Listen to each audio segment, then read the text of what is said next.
last we left off, your group decided to investigate the Hythenos estate. Creepy manor on the side of town, kept away from most of the riff-raff of the rest of the city. Doing this in collaboration with the Archives of the Cobalt Soul, or at the very least a small representative of the Archives, and the permission of one of the estate's family members, you broke in and peeked around to discover that the house was, very quickly so, haunted. After investigating this strange apparition, you learned the ghost was a Daibuk, a sort of spirit known for possessing lifeless corpses and taking control of them to amass a horde of corpses. Defeating this murderous spirit and putting the body and perhaps soul of Tinaran Hythenos at ease, you investigated the rest of his estate for a reward for your troubles. Acquiring a sizable portion of funds, you also peeked into a museum he had kept of cursed artifacts from his time spent as what his notes would describe an adventurer. Many of these artifacts you stole and made out with, but unfortunately, the home itself was well defended in the likely event that robbery would occur, and security measures acted to put your group in your place. Statues came to life and tried to attack your party. Your group narrowly slipping out, thinking one of your members was dead and gone. You went back in to investigate, only to learn that you had indeed been bamboozled, tricked, made fools. And now we pick up there. Eric's revealing his master plan, the rest of your group coming outside after a brief discussion on that matter, Persephone having stormed off, and more or less in this night wondering what's next. So we'll start now with Persephone first. As a point of note... Yeah, you don't want to do that. I'm talking to someone. Sorry. Okay. Then we'll start off with the rest of the group first. If you would like to talk and discuss, you may.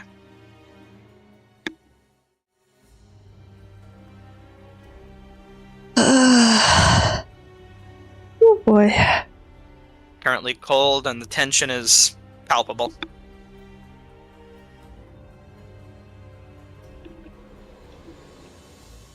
Put us on the map. Get myself, I have to get myself on the right spot. There we go.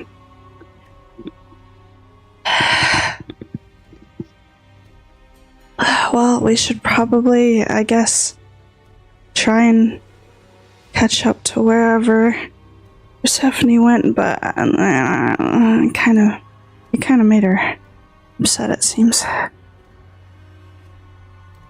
think I know where I should start looking. Where would that be, exactly? Her home here in the city. It's a little ways to the north. I mean, yeah. You could start there. If nothing else, I can probably go find them and talk to them. It's fine.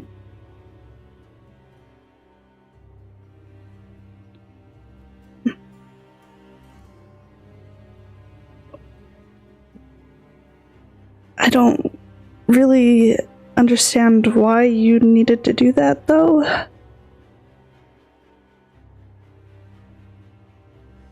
Some things are best left as they are.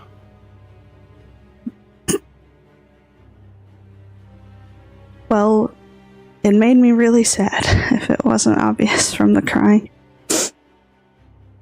Come on, I think we could all use a little bit of rest. Yeah, no shit.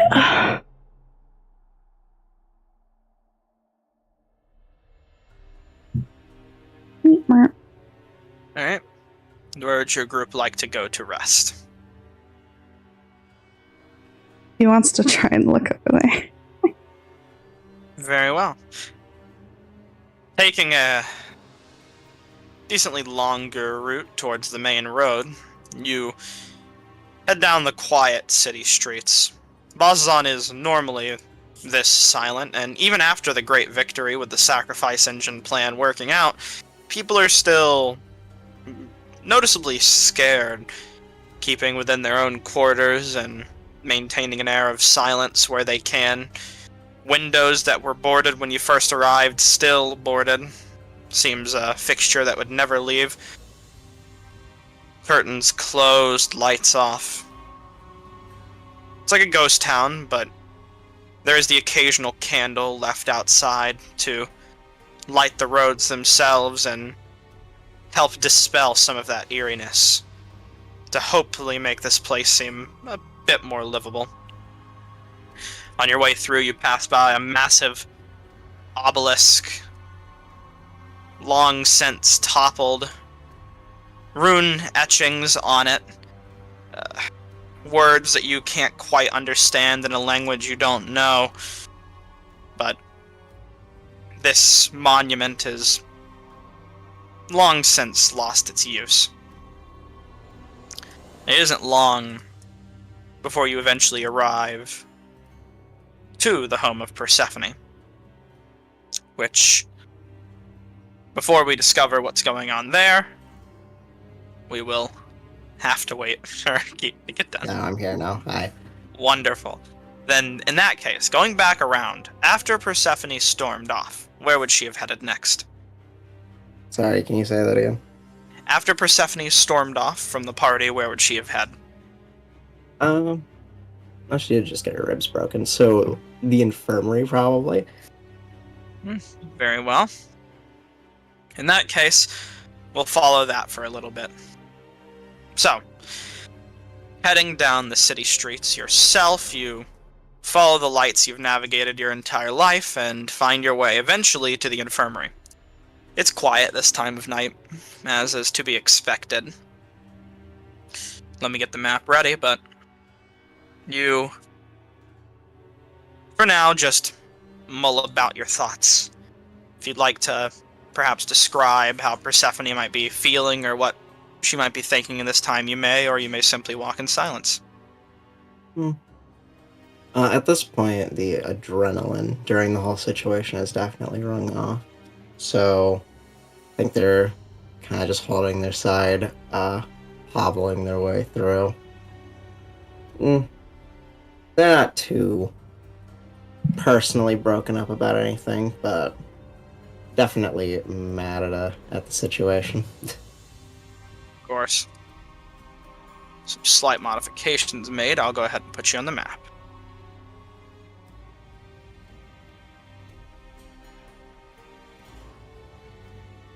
Rid of everyone else's tokens. Y'all are here. Yeah, get out of here, man. Spectator.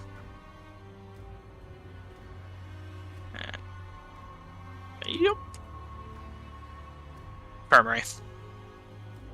As you arrive to the infirmary, you see some torches have been left alight, and as I said before, it's still and silent. The normal braziers are still lit outside around the entire courtyard area of this central district. And in the back you see a door open with a hooded drow woman currently working away, hood down.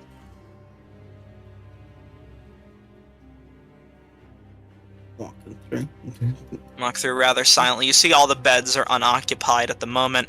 They've cleared out, and dried bits of blood and surgical tools are left strewn about. Hasn't been cleaned quite yet, but it's clear. As you get closer to the door, you hear the clinking of glasses and the bubbling of chemicals, the mixture of alchemical stuffs and things. Hey, Bartha. Long time no see. She kind of turns around as you enter in and says, "Oh, Stephanie. Hi. It is a long time. How long have you been in the city?" A couple days now. Just don't mind me. I'm just gonna sit for a second. walks on over and says, "Are you fine?" "Oh dear." Might have cracked a couple ribs, but other than that, Well, that much is certain. Here, I can it's tend quicker to you. to hobble here than my house. Let me get some supplies. She heads into the back for a second, grabbing what necessary implements and tools she needs to perform any quickened surgeries. See her walk out with what looks like a candle in her hand. She walks over to the side of the bed and says, "Here, lay down." "So, what caused this? Doesn't look like demons." You're right, couple of things there, but this specifically, walking statues. Hell of a thing. Kind of feels along the side, presses gently, you wince in pain momentarily from a sudden poke, and she says, feels like maybe some light cracks. Hopefully nothing is broken. I don't think you'll be bound to any form of brace for any long periods of time, at least." That's good, because I don't really have time for that anyway, so... "Yes, and I definitely don't wish to explain to you the difficulties of spinal injuries. Hmm. So I'd recommend you keep out of fighting large statues in the future." The doctor's note. Wasn't really up to me, but I keep it in mind. Of course. Then, she says, "Magical healing should make this process go along a lot faster, though you will have to stay in overnight. Might I ask, Hey, once again, what..." Kind of stops for a moment. "Yes?" no, you can finish your thing. What did you get into? Giant statues?" Long story. So, since I got here, I've been going around with a group of people, but today we went to that big decrepit manor on the east side of town, the Hythanos place. I see. I've heard some rumors of the Hythanos estate, and I was awaiting any potential injured guards to come back. Well, there'll probably be some better ones come back. Strange tentacle ghost thing was puppeting a bunch of bodies. Not pretty. Not pretty at all. Hit you to any major capacity? I see some slight acidic burns. Marks. Tried to. Pretty good at dodging them. And it says, "Luckily, it seems like whatever you're wearing here is magical enough to withstand acidic effects. Fortunately. At least for you." She casts a quick healing spell on you, which let me go get her too. Whoop. Whoop. Got stat block version and shot versions. No way, man. That's why, indeed. Let me go ahead and get her candle. There we go. Yeah, staying tonight's gonna be just fine, because I really don't feel like moving. Good. I doubt you'd really be able to move, frankly. So I'm not scared of you running off. It happened one time, Bertha. And it shouldn't have happened again. But things have a way of circling back around.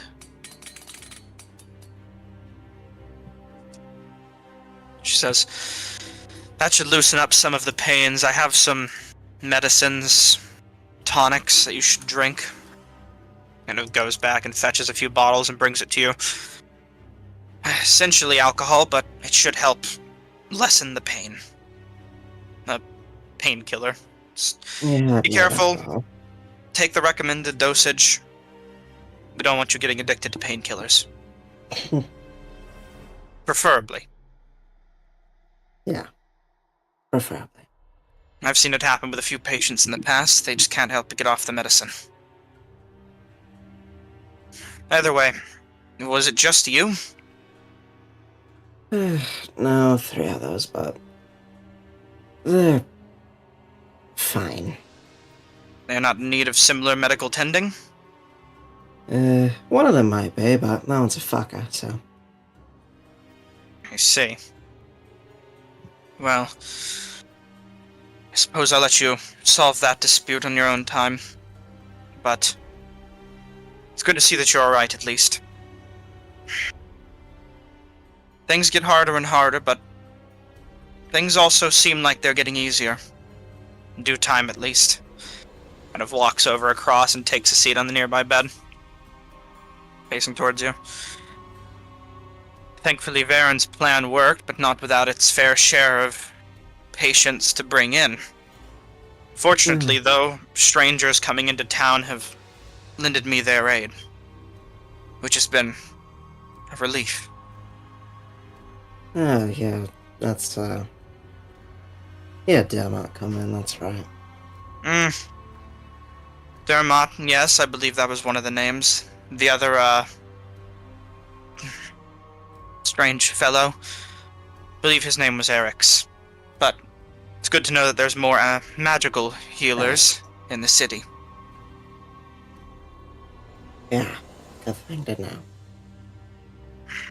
It's a rarer art, more so than you would think, and can be difficult to find. I'm the only one here besides one of the older soldiers.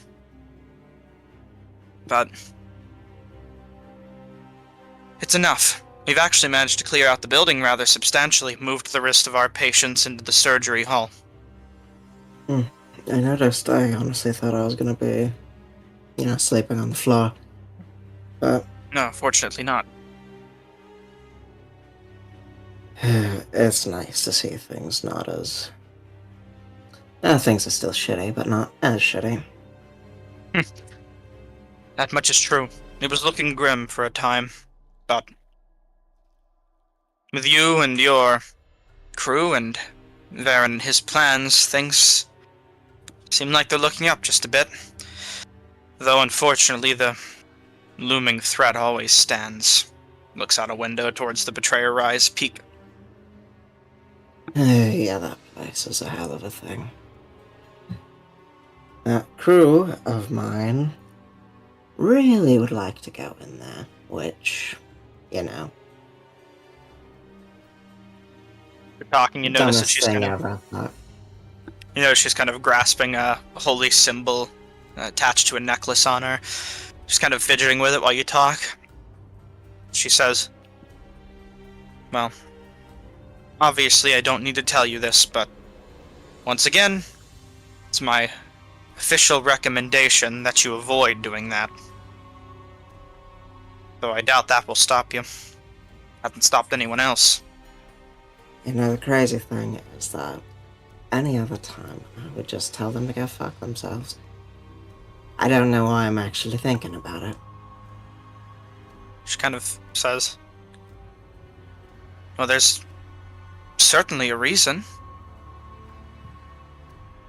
Could anything come to mind? You wouldn't just march into certain danger like that.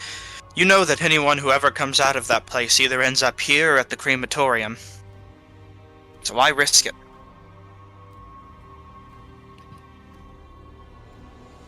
It's a long story. But as much as I'd love to push back, it's starting to feel like actual destiny. Destiny. I've heard a lot of talk about destiny in a few days. Some from that healer I talked to you about. Yeah, that doesn't surprise me even a little bit. It seems that everyone has the destiny fever these days, huh? Well, that one is the one that dragged me along with it. Is also the one that... Hey. I really don't want to see right now, but... linked together, confused. I kind of have to. She says, what troubles could you have gotten into with them? I know that... Well, I'll let you speak for yourself. A Hyphenos place. After we got out, guess Guy thought it was funny to just pretend that he didn't. So, everybody else had a good freak out, and we had to go back in for him. You know, the dangerous place we just got out of. Looks a little And he surprised. apparently just stood there and watched. Was anyone else hurt in that action? No, Facade? but it's the fact that they could have been. Of course, it's just... I always have to think about what happened. She says... But why? Did he not give a reason? Fuck if I know. You said he's a destiny chaser, right? Yeah. Been shouting it to basically anyone who'll listen. And looks down at her holy symbol. He says, I've seen a lot of people like that in the past. Not so the testing thing, that's a strange way of making friends. But people that are devout, how do I say it? The heroic type. It's always the same story. They're the people who are going to change the world, but what will they do to get there? I suppose you'll find yourself asking that question if you decide to go into that temple.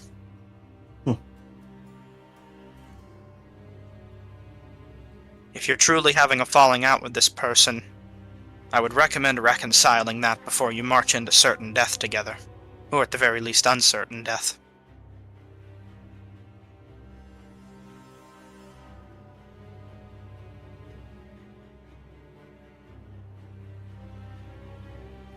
I'll figure it out. Figure it out quick, depending on when you choose to go.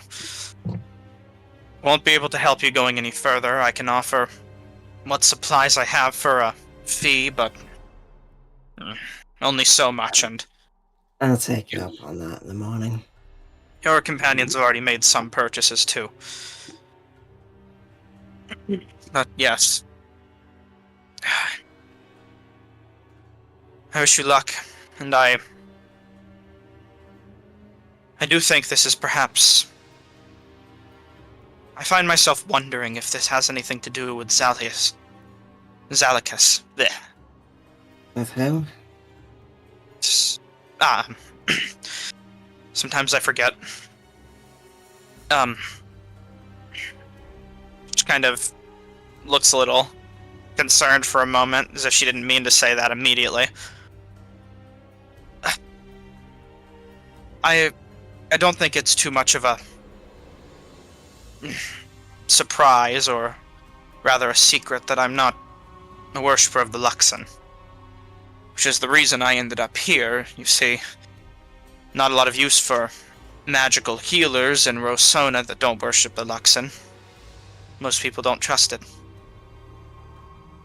I find myself following the guidance, or rather, the previously established teachings of Zalicus. Some described him as an angel. Right-hand man to the Archheart. He was one of these many heroes that I've told you about. Just like the ones of our time now. Seems like everywhere I go I have to see more and more heroics and the dangers that it brings. But I have to wonder if there's a plan for it all. And I have to help the heroes. That's the hope. That's what I'm looking for. And I'm not ignorant to what I do see. There has been change made by heroics, even if they're simple. Uncert's stunt was, as amusing as it was, efficient. Rumor has it more reinforcements will arrive here in the coming week, hopefully, depending on the road. Maybe they'll even bring healers with them. More supplies. Things are getting better. That's what matters. Maybe if it is destiny, maybe if it is fate, whether or not Zalkius is guiding you and your group. Maybe going into that temple is the right thing. Maybe you will make some sort of change. We'll just have to see if you come out at the other end. I'll be rooting for you. Trust me, Martha. If I walk through those doors, I'm coming back out. Of course. Good to have confidence. It's not confidence. If this is destiny, I have things left unfinished. Well, let's not dive headfirst too quick. She stands up. She says, just whenever the pain starts to get heavy, drink a bit of that. I'm going to retreat to my quarters. Probably go home for the night. Yeah, you got it. I can take care of myself from here. I'll be back early in the morning before you wake up, most likely. I just have to grab a few things. Do a quick meditation. Either way, enjoy your night. Take care. You too. And for the love of everything, and the gods above, try and reconcile with your friends. I've seen war bands broken apart by misery and lack of cooperation. If you hate them, don't go.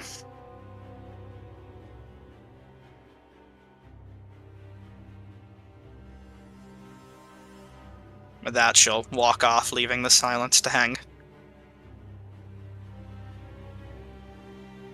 Take a swig of alcohol and go the fuck to sleep. Honking out quickly, we'll find ourselves back to the other posse. As quickly as I get rid of this spectator token. Whoa! No more eyes. No way, man. My eyes. The rest of you... The rest of you find yourselves at the CotN residence. Outside the house, the door has been shut and the Umberhulk corpse delivered to the crematorium, leaving only a bit of dried blood that's kind of already sunken into the ground. You see a bit of the loose bits of grass and plant life around this area, kind of making a bit of a ring or a corpse chalk outline where the Umberhulk used to lie, having slightly nurtured the earth. But you're here. No lights on from what you can see. For the sake of the house being clean, we'll refrain from the map for now. Can't get a clean version, unless you want the dirty version, which I'll put you on the map if you do. Doesn't matter either way to me. Alright. It doesn't matter. Alright, I'll throw you on it then. Just for your funsies. Sorry. Let me make sure the right tokens are on the map. But either way, you can keep talking if you would like while I'm getting this set up. You're not here. Get out of here. So, Sorry. I'm messing. of course, it's fine. Doesn't look like anyone's home. The door is still closed. The lights are off. Yeah. If Persephone is here, maybe she's asleep.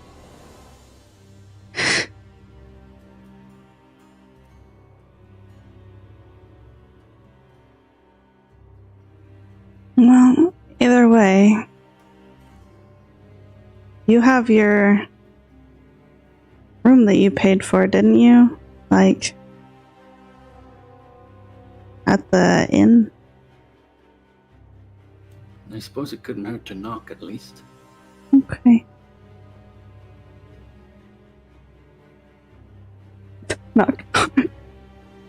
You knock on the door and you don't hear any response back with the echo of your own knock.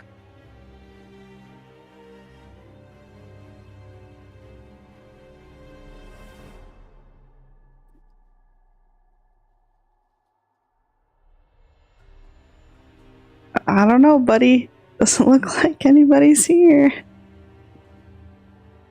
Do you know where else Persephone might have gone? Places that you stayed the other night? We've mainly just stayed here. As far as sleeping goes. And I'm not really keen on talking about other places, but assuming that places. Well, where would you go?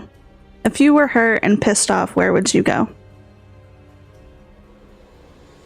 Well, there's no source of water nearby. Okay, maybe it was a bad idea to ask you that question. Eridonis, where would you go if you were pissed off and in pain? Man. Eridonis would just be lingering at the door. I suppose I'd need to clear my mind. Walk around a little bit. Perhaps pick up a task to keep my mind occupied. While your ribs are shattered? Benzara does make a good point. It would be rather hard to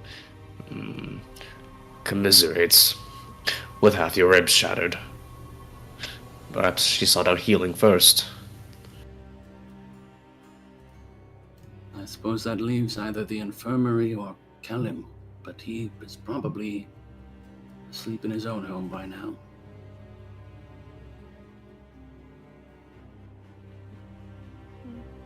Well, if you really want to seek her out, then we can keep looking. If not, then we can just go to bed and try and reconvene in the morning. It's up to you. Some of those among us also seem like they do need a touch of healing before we retire. And as it happens, he's going to check his pouch. Fresh out of any healing potions. Even if It we would did help. have them, we should probably save them for other things. It doesn't sit right with me to let the bad blood fester. Okay, we can keep looking then.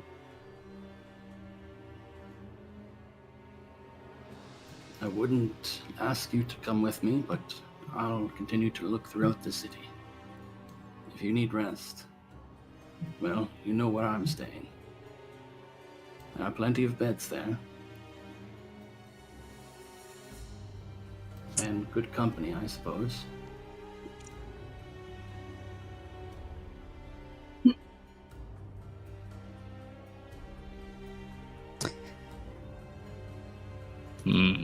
I might go for a bit of a late night stroll as well, perhaps to acquire some more healing supplies, lest we get carried away in the morning and find ourselves unable to get any more supplies then. And Zara, you? Well, I'm not keen on staying anywhere alone, so I guess if you two are going, I'm going. Alright. Hitting the road once more. Your group's destination is? I think Eridonis would stop by the infirmary because he needs to restock on healing supplies. Also, we've been around in this city for a little while now. Okay. Besides the Betrayer's Rise, are there any other particularly high spots up in Bazuzan? There's many. The entire city is kind of surrounded by a very, very steep mountain. It's a bit of a valley. Yeah, like a deep valley. Like it's dug in almost to this valley. It was created a long time ago for that purpose. It's a perfect defensible spot, you imagine, for any would-be armies. But other than that, tall vantage points are rather hard to find, as most of those have been knocked down at this point, or taken care of. The other only highest place in this city you could maybe imagine would be heading up to Betrayer's Rise to look down on the city. As I said, the entire city sits on a relatively level plain. There's no buildings that stand out as much taller than the rest. There are walls around the city which you could climb onto as well, though those are patrolled. I will keep this knowledge in my back pocket for now. Mm-hmm. To The infirmary. On your way to the infirmary, then. As you get towards the city center square, you would notice that, indeed, as it is nighttime, there are still many folks that prefer the night in Drow society, at no one's real surprise. Though most of the city remains quiet, that doesn't change much depending on the time of day, admittedly, and it seems that a few folk are still spotted wandering about.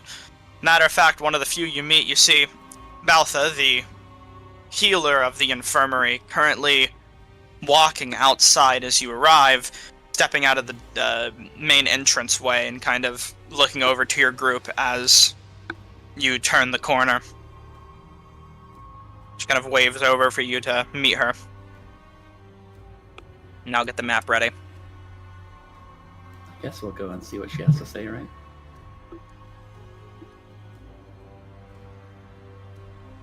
Yeah, perhaps. Mayhumst. Mayhamst. Step 1, where the hell is the spectator token? Should be That's right gone. next to that bed. Think deleted it's it. gone. You deleted did, it. good. Yeah. Got it. I'm good at that. I delete things. That's what I do. Let me make sure that Eridonis is not inside of a roof real quick, and I'll get you on the map. And get your freaking familiar.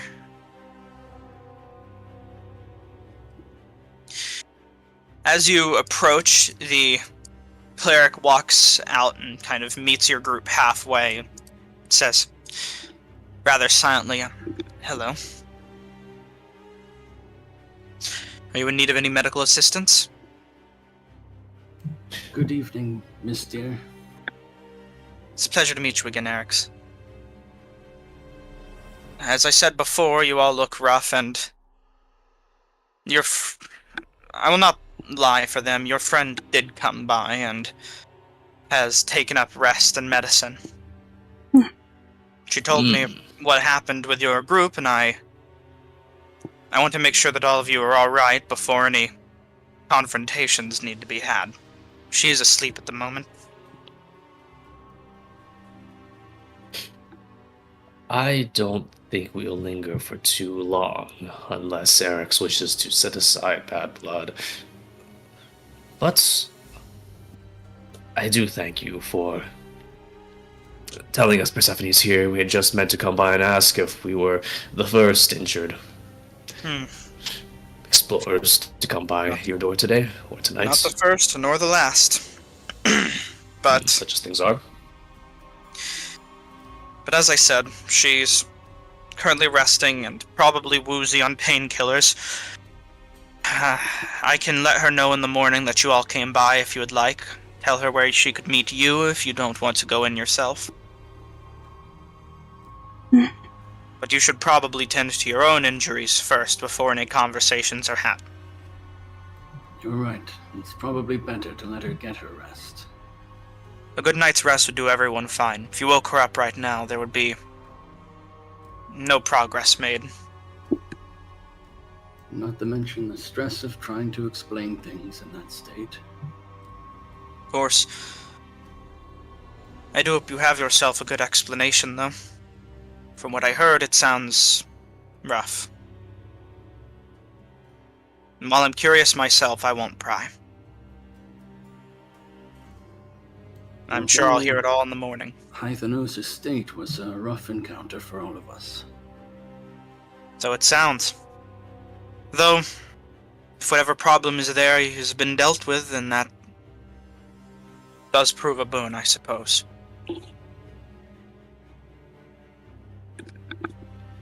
For someone, I imagine. Though I don't see how much of a problem the Hythanos estate was for the rest of the city. We sent many people in to investigate it, and as you know, many probably didn't come back. It's not destroying the entire city or disrupting anything, but lives were lost, and that can't be forgotten. I think we managed to account for all of them. That is good. At least I hope you accounted for as many as possible. sure Varen will still wish to send in a team to investigate the ruins. The house is mostly intact. There are just a few broken chairs and the like. It was haunted, of course. I see. Haunted? Just a bit confused, huh? Yes, I think I remember being told that. What by? Some sort of spectral, demonic creature. Eridanis would probably know more. Looks over to you. Allow me to consult my notes real quick. Of course.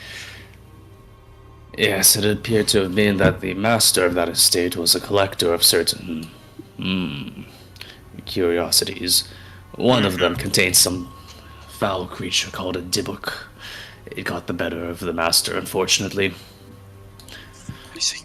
Well, it's good that you were able to find that out. Pythanos himself was a reclusive man. From what I had heard, he used to be part of an adventuring party a long time ago, but things didn't go so well for a lot of them, and they went their own separate ways. Some for better, some for worse. Apparently they had made several trips into Betrayer's Rise and Oh yes. returned mostly unscathed. Perhaps physically, that's the case, but those ventures into the Betrayer's Rise, one was enough to toll the mind, but many, that tolls the spirit.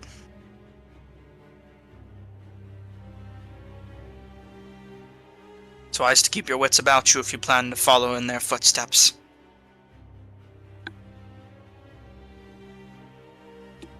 And hopefully we'll only have to make the one trip. That would be best. Get everything you need done in one go, but don't be afraid to reconcile your losses, and fall back if need be. I'll always be here to tend you if you need it. But either way, it's getting darker, and I'm sure many of you still need proper sleep, and I have to tend to my own business. I'll tell Persephone in the morning that you're where exactly? The ready room, I suppose. Very well. Alright then. Good luck with your business. Good night to you all. Would it be possible to acquire some supplies from her now? Oh, if you ask her, she'll say. Before we part, we might not be able to stop by this place in the morning if Persephone makes her way to us. I see. Persephone did plan to purchase some items of her own accord, but if you would like, I could show you what I've got now, but you'll have to give me a second to go fetch it. Right, also, I prefer, I suppose, lead the way, or let Yes. you wait. Just wait out here. I'll get a list. I have a notebook. She'll head in. It isn't long. She sneakily enters back into her building and comes out bearing what looks like a list or a small journal in her hand, and she says, "Here, this should be everything that I've got in stock at the moment. Just tell me what you want from this, and I'll go get it before I leave." Let me just, Yep. Magical Botha transformation into form of shop.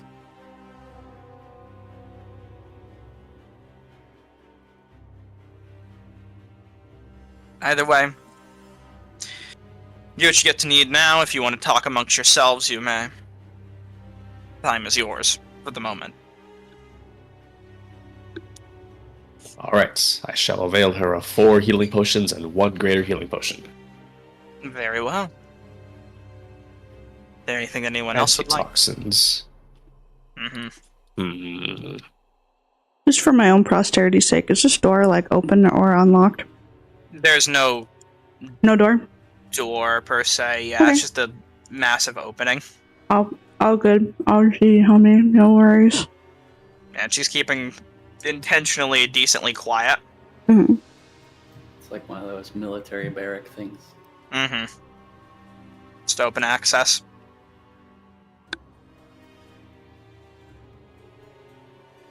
So, All right. should that be all? Yes, thank you.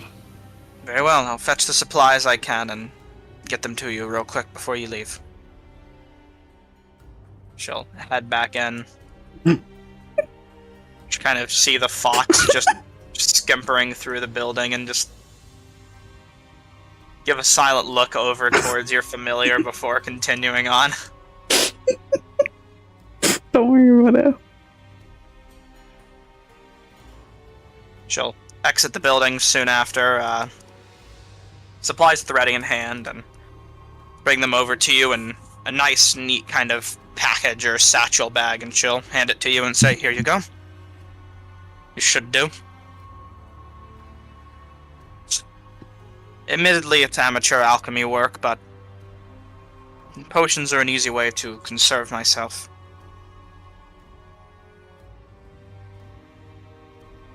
This amateur work has already saved us a fair bit of hurts. Thank you very much. Of course. Either way, I'll be on my way now. Good luck to yourselves.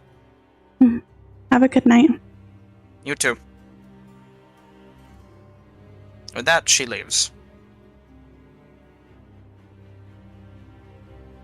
Well,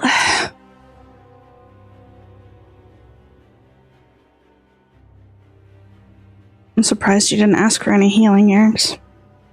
A good night's rest should sort me right out. It also never hurts to just ask for help.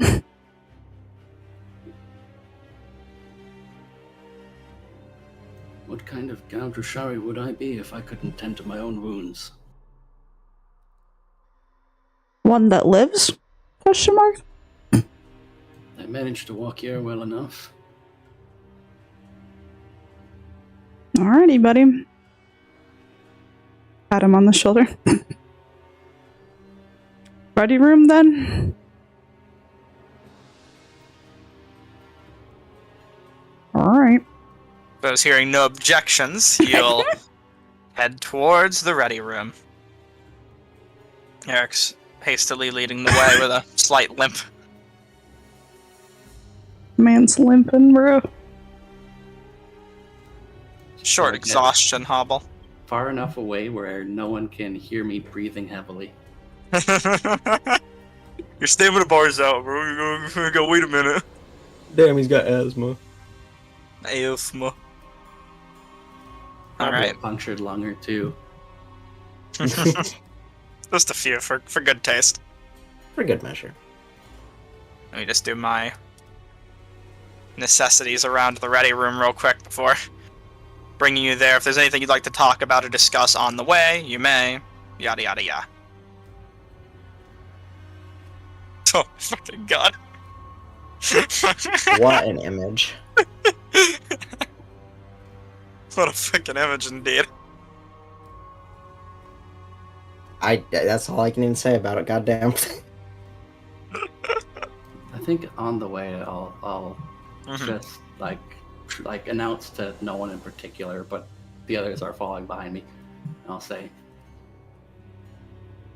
back at the Hythanos estate, I know it felt like I tricked you. That wasn't my intention. We were just really worried about you when you didn't come out, so we'd appreciate it if you didn't do that again. I'm glad for that, and I promise you I never will. Then I have nothing to be upset with you about if you promise to not do it again. Cross my heart.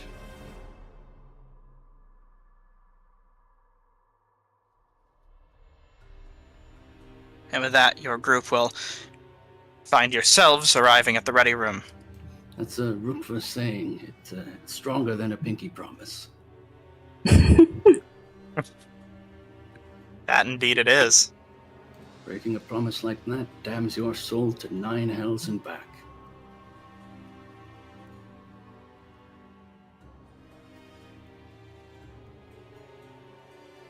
Get this shit out of here. It's not here right now. I left it at the other place.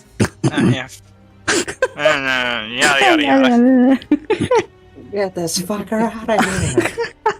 Yeah. Get this goddamn dog out of my hair. Say, as per usual, I'd say Prim is here, but currently just... You know what? For fun, I'll say she's currently laying on the carpet below, asleep. Or resting, in some capacity. She's been working all day. Don't take her credit card. Nope. Oh my god. There it goes. I already took your credit card from your inventory. Oh my god. I knew it. I fucking knew it. I'll knock on the counter. Is there a The bell? prison arc's coming. There's no bell, but you you knock and you just kind of hear, huh? She'll kind of, you see 2 hands grab onto the counter and kind of pull a body up. As Primo rises and says, oh, hello. It's a long evening. Yeah, that's for sure. It's not even that late yet and I'm already feeling beat. Perhaps you should close early and see yourself to a bed. No, you're right. That's definitely what's gonna happen. Suppose you're the last customers to arrive. Anything I can help you with? Nothing at all. I'm just making Good. sure you are alright. Yeah, I'll be fine. The ledge should be occupied right now, but there's probably still guests drinking. If you're looking for that. If not, rooms are still available. I believe you paid in advance, so... I can hear them calling my name already. Very well. Would you like the same room as last time, or different adventure this time? Let's try a different one, just to keep things interesting. Kind of says, alright then, follow me.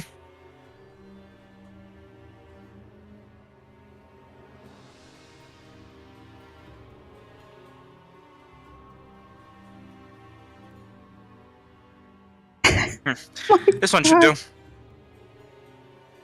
Candle's still on. We got some other guests here before, but everything should be relatively clean.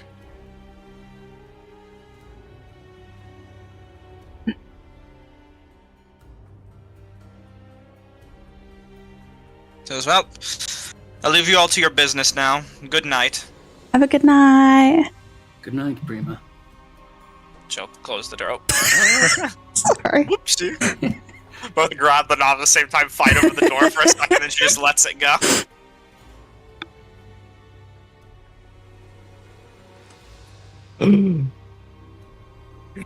What?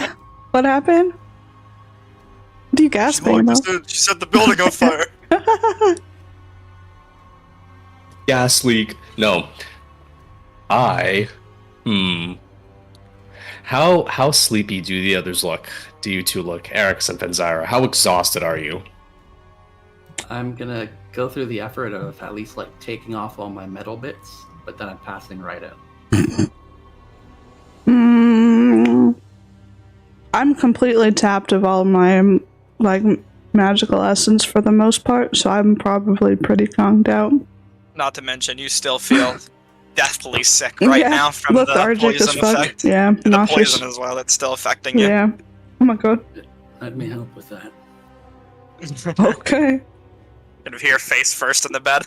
How long does that poison last? Wasn't that all the way from the That was, that's at the until a long necklace? rest. That was the Oh, Flacta God. Cola. Yeah. That's Gonna it's full day cure poison. that real quick. Okay. That kind of sickness leaves your body and flushes your system. I have gotten through the wall. Oh, fuck. Don't do that. Oh my god. no not again. clipping. No clipping. We're not speedrunning this campaign. I'm awake for now, unless you're like You're waiting okay. for me to go to sleep. You're already at 8%. Alright, nerd, I have a question. Or- This window here. This Oh, window boy. here. Of course. Can I get a look at the night sky from here? I would say you'd have to move the table out of the way. but you could, but there's a building in the way. I would say another window might suffice. You would know that the Ready Room's policy is that most of the rooms are unoccupied. Once you pay for a room, you're just paying for a bed, so you can kind of go wherever you want.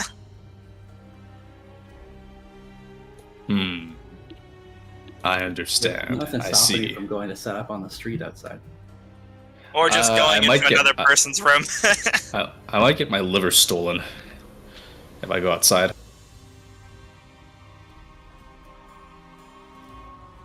Well, fuck. Heading into this other room, you definitely see a better view from here. Oh, okay, we're not too far. Ardon's going to pull out. At last, he's won. Take out this massive telescope. Or, well, decent-sized traveling telescope, I should say. And you set it up, kind of slightly moving the bed out of the way to make some room. You have to hunch over for a second before you kind of adjust the... I don't know the word. Of the telescope to match your posture and your height. But eventually, after a long series of adjustments, you get it into a position where you can openly view the beautiful night sky of Exandria. Both moons creeping in the air. Ardon's going to whisper to himself. At last. He's then going to pull out his navigator's tools, prop open his book of shadows, and then peer in through the scope as he attempts to make notes of the celestial bodies, and perhaps to see if there have been any changes, or anything that will bring back memories, or simply if there have been any changes. Speaking of bringing back memories. Ooh. The first thing you notice as you look through the scope is the two moons, obviously, in the sky. Ruidus much fuller than Katha at the moment, almost as if having eaten the missing bits of Katha that may persist, but Katha's size still there. The sky itself is filled to the brim with stars, spanning as far as the eye can see, almost endlessly.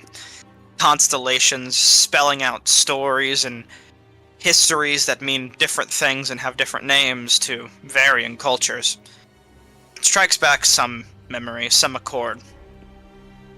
Viewing the sky like this, in this form, it reminds you of many stories, many lingering theories about the stars and the night sky and whatever lies beyond Exandria up there.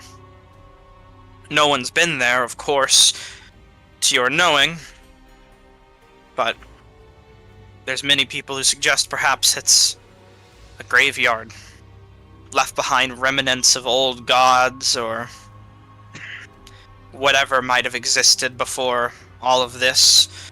Some suggest it's simply open nothingness, spanning eternally. Others, more zealous type, propose perhaps that the sky itself is the key to the divine gate that seals the divinities away.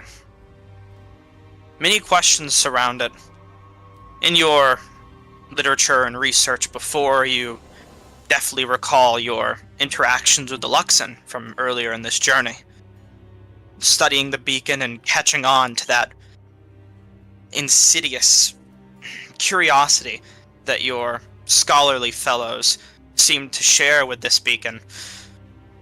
It reminds you that once this Luxon was perhaps one of the many, many stars in the sky.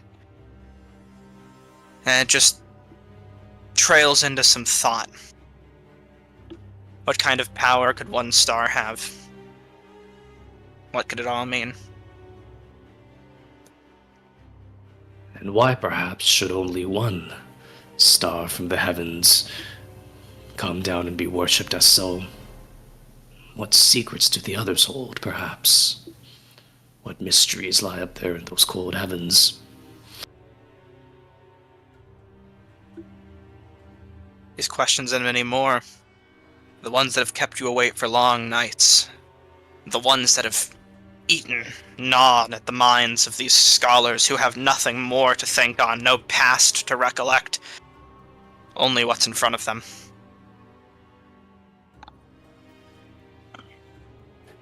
Eridanis will sit here for a while longer and pretty much just work until he ends up falling asleep on his own, with all of his notes and stuff scattered about. Yes, and your grimoire as well, that tome or book of shadows that you've received as a gift, just filling with hypotheses, notes, diagrams of different stars and constellations, helping you significantly in your studies. Almost as if you have your own private study group involved, but contained in one small book that seems to have pages never ending. As strange as it is. The room is a mess, but eventually, the night will slowly start to come to a close. First and foremost, though, a few things need to happen. Penzira, to you. Yippee! In the night, in your rest, you find yourself in a different place. Similar place from before, that grassy meadow, staring into that deep pond. Before this pond was red and shallow.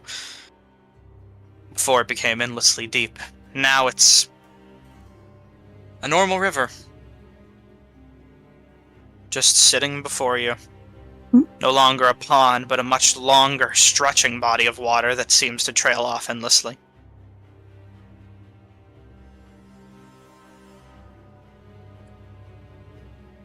I look up in the sky, see if I can see that glowing light.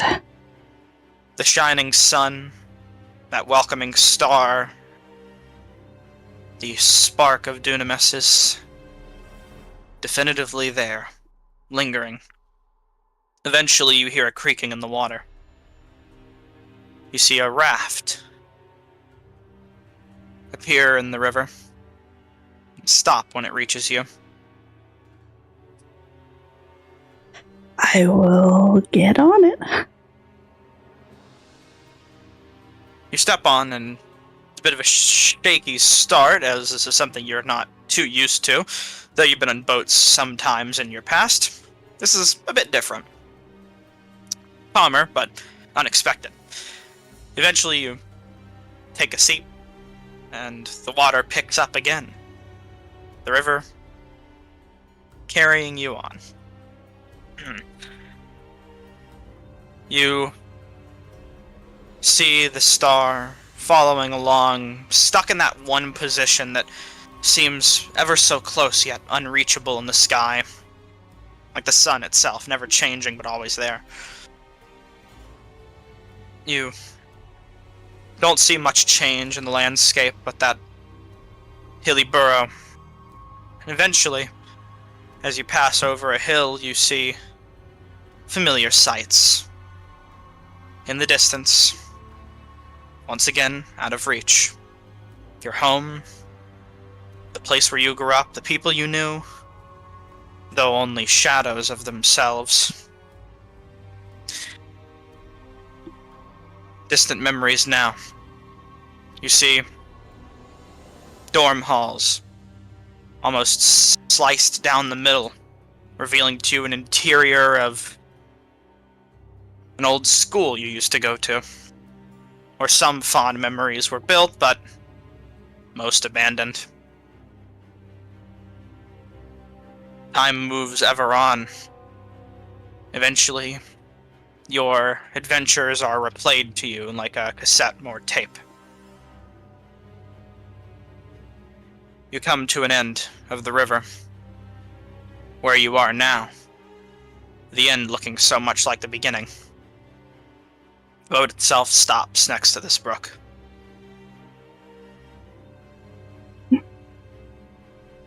And as you go to step off, you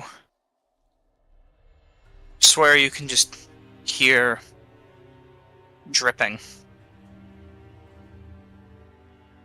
The ever-present echo of a trickle of water dropping down somewhere in here. But you aren't sure where. Eventually that dripping becomes more of a steady flow before sounding almost like a waterfall. Water is everywhere. You look around and you see a shadowy homage, a echoed reflection of what looks to be Eridanis, sitting in a dry patch of land, a small incline, water surrounding him, your feet managing to stay above the water line, for the water consumes this. The water eventually subsides. You see for yourself a city. It's beautiful. With architecture alien. Something you've never seen before. And something you ponder on the meaning of.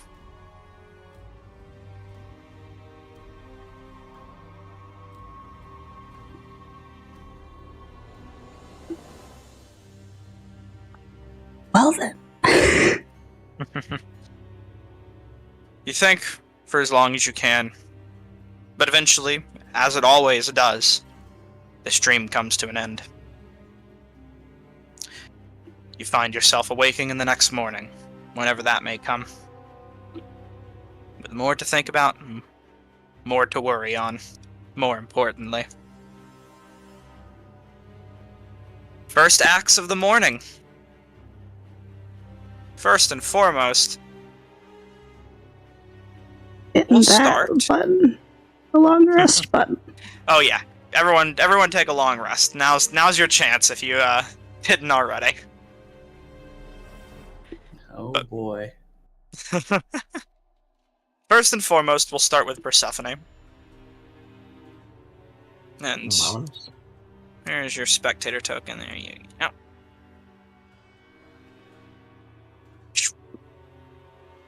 Swoop.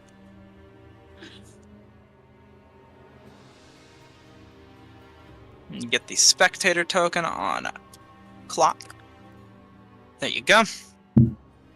Yep. And you awaken in the morning. Your wounds. I have a permanent bleed. Don't worry about it. That Okay. should go away whenever the token is undone. We'll figure that Amazing. one out later, won't we? Anyways. You find yourself awakening in the morning, a bit woozy from the medicine you took, but still conscious enough to think and feel, though your body is a bit numb. You hear the clinking of glasses once more. This time the shuffling of papers. I've also got a little fucking that thing. Yep. Mhm. The little Yeah. familiar is sleeping beside you. You see this Resting. curled up fox next to you, like a cat in your bed. It's kind of loafed to the side, tucked in a corner. Yeah, I can't even be surprised at this point. I'll just fucking pick the thing up very wrongly because I don't deal with animals and just Kind of grab it upside down, holding it under the shoulder, like a purse. It just like sling it squeaks a over little my bit. shoulder. Fucker's just chilling there now, but getting out of bed. Get up out of bed, and you kind of have to collect your composure for a second as you kind of sit down before stumbling up to your legs. Very similar in moment to that time where you first got off of the boat after your long-forgotten pirate escapades. Pirate escapades. Eventually, you catch your footing. Just lean on the side of the door frame here. See Batha currently working away, sorting out papers and writing notes and ledgers. Morning. She kind of turns around and says, "Ah, you're awake. Good morning to you. Currently filling out reports of who's come in and out. Be shocked by the amount of paperwork that goes into this. Probably. But I'm gonna head out. Thanks again for, you know. Those, of course. Your friends came over last night. I can tell. Mm-hmm. Yes, they did leave that. But they wanted to talk, but wanted to give you time to rest and collect yourself. I'd recommend before you meet them at the ready room that you take whatever time you need. You know what to expect when you get there. Trust me, this shouldn't be a long conversation. But before I go, I'd rather not have to stumble into an infirmary late at night again, so I'm just gonna take some supplies off your hands. Of course. Your scholarly friend bought some stuff when he was here. There's still a good amount left. Here. Magical transformation. Grab what you need. Yeah. Foosh. Crazy. He says, "You're getting quite the long list, though, of medical reports. Might have to make my own file for you soon. Right next to your neighbor." How is Geronimo doing? I haven't seen him in like a year. He breaks something every week. Checks out. The fact that his bones are able to repair it all is a medical miracle. It can only be attributed to magic and whatever divinity watches over him. Well, at least he's got that going for him. Ugh. Ooh, heroism? Yeah. Makes you a hero. You don't say. Superhero. I'll probably pass on the heroism. I will take that, though. Alright. Lot of money there, but What all did you purchase? all the potions of healing, all the potions of greater healing, and the potion of poison resistance. Yeah, got it. The antitoxins do similar as well, she would say. Do the antitoxins do damage? They don't do No, damage, they have saves. poison condition, which, you've had to deal with a lot, so. You're not wrong. Demons, I'll grab one of demons those and their too. You're poison. right. You're right. I'll get one of those too. Man, she is amassing quite the hoard of money from your party at this point. You don't say. The person who sells healing 1,300 potions gold. in the town is making money. She's No way. rich! She can Gonna retire. buy out your adventuring party at this point. God. Either way, she'll hand you what you need, getting potions from shelves, and say, "This should be most of my supply at this point. Looks like I'll have to be working harder, but the funds help substantially. And it's a put you passion on project." stock, but you know. No, I Go enjoy through mixing. my candy. Of course. I hope they serve you well. They should. It was nice talking to you again. Of course. If you ever need anything else, let me know. I'm sure I'll be seeing you again soon. Probably. And I will take off. You do. I've got a ready room to get to. Alright. Gone. Struck from the red light. Lives forgotten. You head towards the ready room. You see many folks shuffling about in the morning, more so than before. And eventually, you arrive at Le Ready Room. Let me get something there. The door seems locked the moment, but you see another door swing open nearby and Prima step out, kind of slowly heading on over to the building. Perfect timing. Morning, Percy. Just Persephone's fine. Suit yourself. Your friends, they're in the room down the hall, this way. Kind of points. Right or left? Straight down the hall to the right. Close the door. Kind of gives you a bit of a side eye as you use fucking scoff at the idea of closing the door.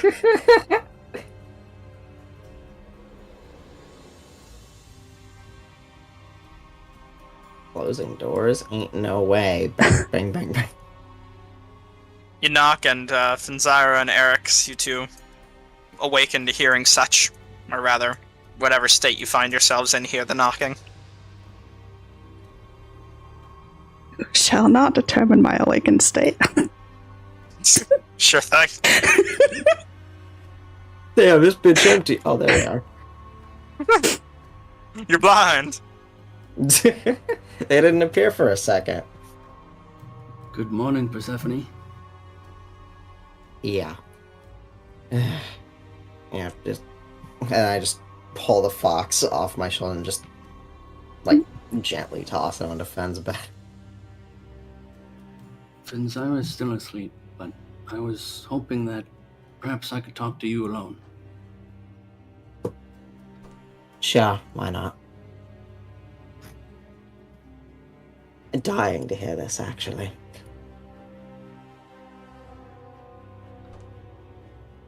And close the door both times. Fuck you.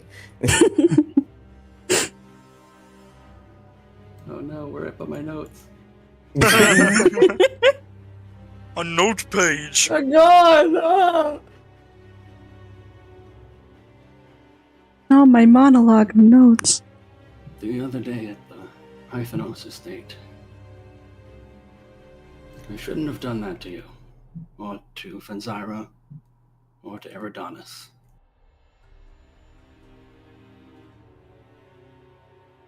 Yeah, at least you figured that much out. The truth is, I've felt like I've carried a lot on my shoulders, all the way here. Through the Fool's Curtain, across the Lucidian Ocean, even more so after our discovery in the Emerald Grotto. At first, felt like I was being pulled in 3 different directions. You must understand what that's like. But then, the other day when we were standing at the mouth of the Betrayer's Rise, looking down on the city, and feeling that darkness at our backs, a thought occurred to me. I didn't have to do this all alone anymore. I had friends, people I could count on.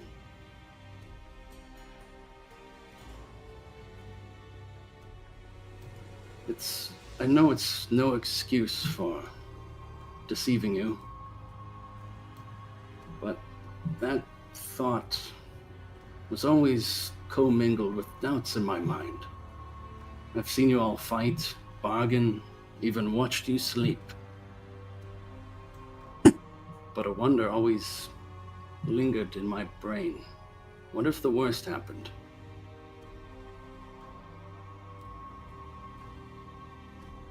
What if one of us were to fall for good? Could I really rely on this misfit band of Palmaflora pirates? After we'd escaped the Hyphenos estate, it felt like a safe enough time to find an answer to that question, for real. To see how you would all act.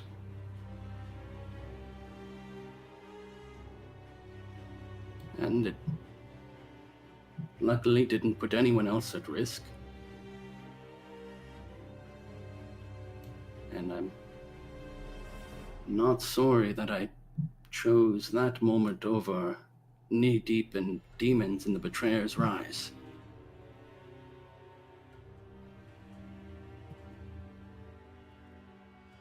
You did all that just to prove something to yourself.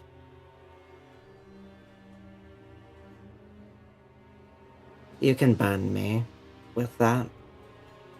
I don't really care. But those new friends that you have, you spit in their eye. You let them walk back into danger because they thought that you were in trouble. And you just sat there and fucking watched.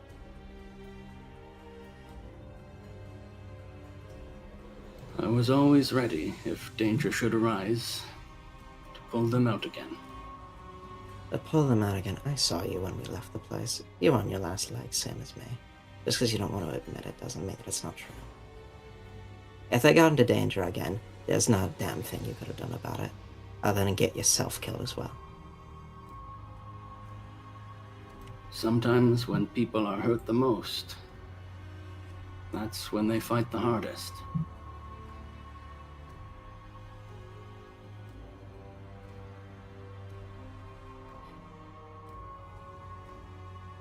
Look, There is no such thing as luck. And you know it. not luck. I said luck. But, look. If the other two are just fine with it, everything that happened, I don't give a shit. This isn't about me. But if you were one of my soldiers, I would have kicked your ass and thrown you out of your house if that happened. They aren't fine with it, and you aren't either.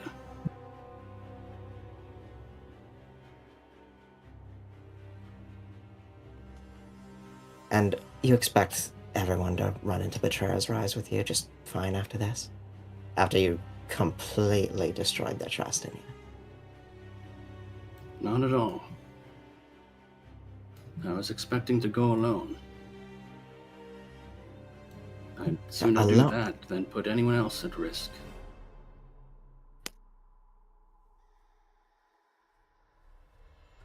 You see, Betrayer's Rise,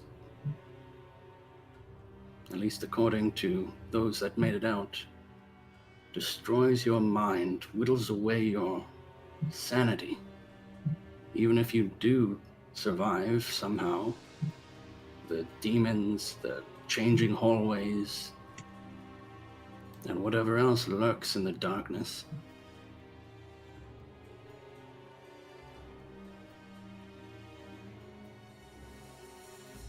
I have to go.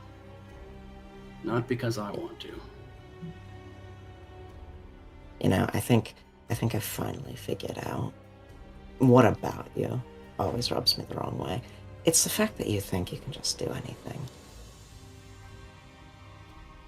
That everything will turn out fine at the end.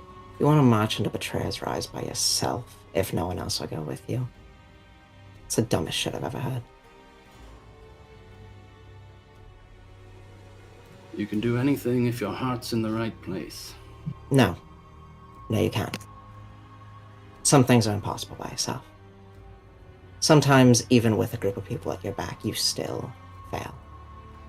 I've seen it time and time again. And it's not gonna stop. Sometimes things just don't fucking work out.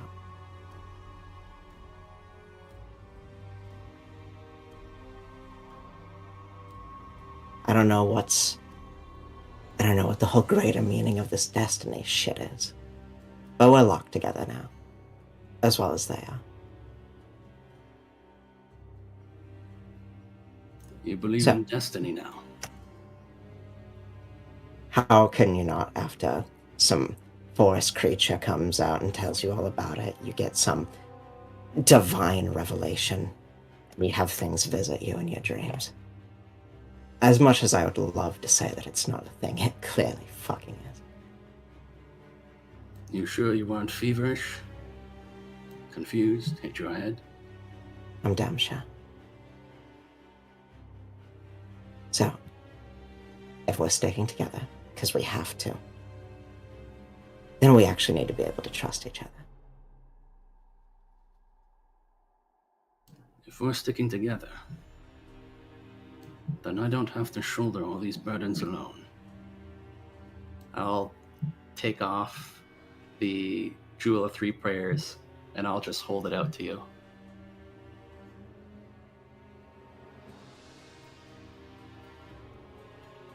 I'd rather you hold on to this than me. Between the two of us, who's more likely to run headfirst into danger and get themselves killed? I don't even need to answer that question.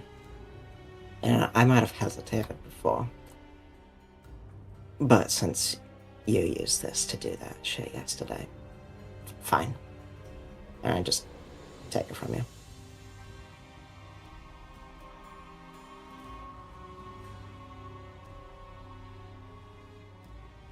Perhaps the next vision you have in the middle of the night may be connected to our friend Elixion and what mysteries he has laid out before us. All I know is I can't be a hero to my people unless I go through the steps and become one for the whole world to see.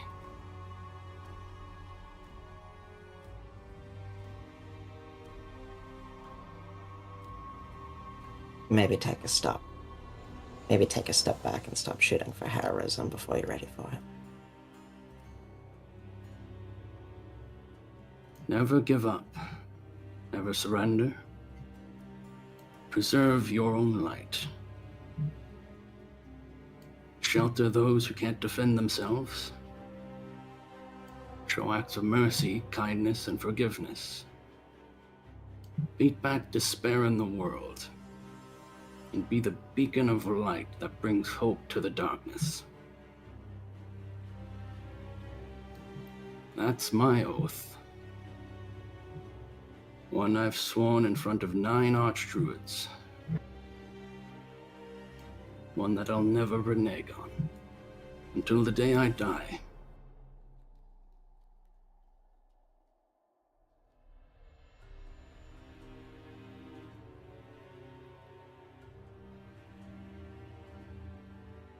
It'll probably be sooner rather than later, but doesn't matter. As long as you get through this, then. Much As long as more we get to the likely end. with my friends at my side.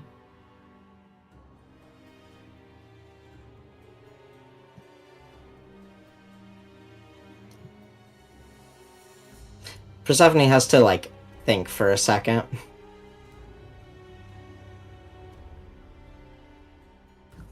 Ultimately, she just doesn't end up saying anything. Suppose we should find Eridanos.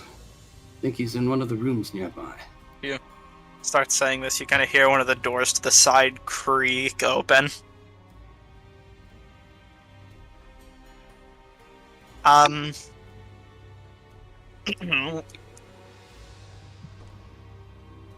Just kind of keeps her head down and moves along.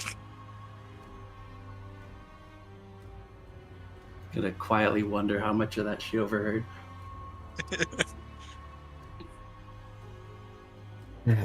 If you want to go look for Eridanos, then do that. I'm gonna wait for Finn to get up. What do you want? Oh. Yeah, I guess I should have imagined that they can't open doors. No, I opened the door. Yeah, I can see that. Hello. Good morning. Morning. Hopefully my familiar didn't bother you.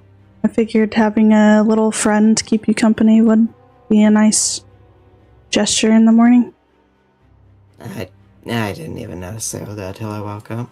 It's a wonder I didn't roll on the thing. It would have been fine. They're used to me rolling around in my sleep. But either way, glad to see you're feeling better. Oh yeah, I'm fine. Nothing a little medicine doesn't do for wonders, you know?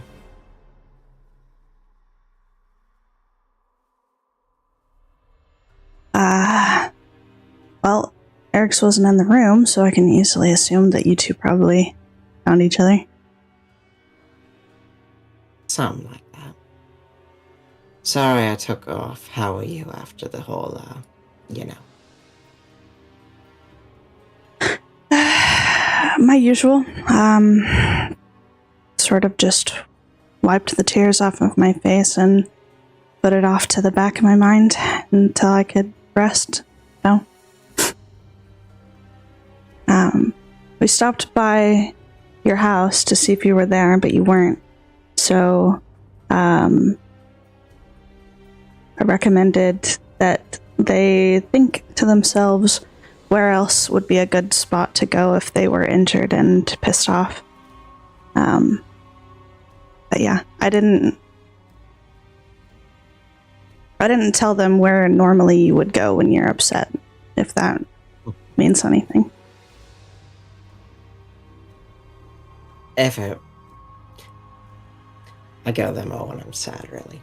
But I'm really not that upset. It's not me that he, slighted. Well, I mean, I kind of accidentally slighted him as well because I, teleported out of there and that spell does damage to other people. So I hurt him and then he emotionally hurt me, so I feel like it was kind of justified in a way. I'm more mentally beating myself up because I feel like I did something I probably shouldn't have, and if it did end up getting him killed, I don't think that I would have been able to live with myself. So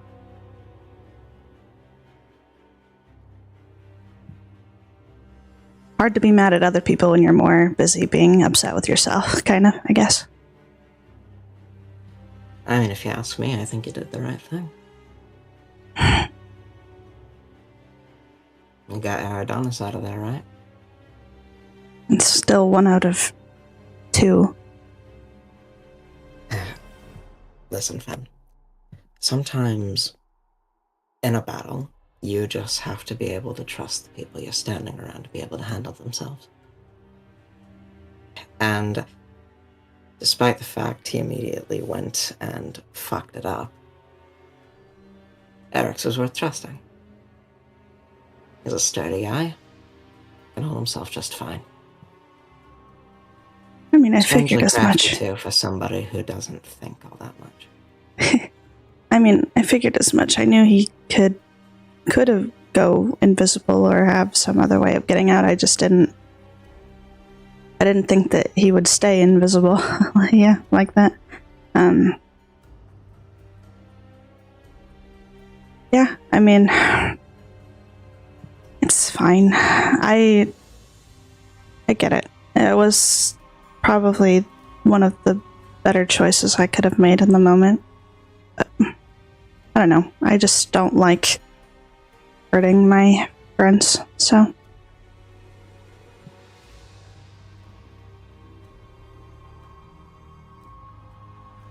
Still a friend after that, huh?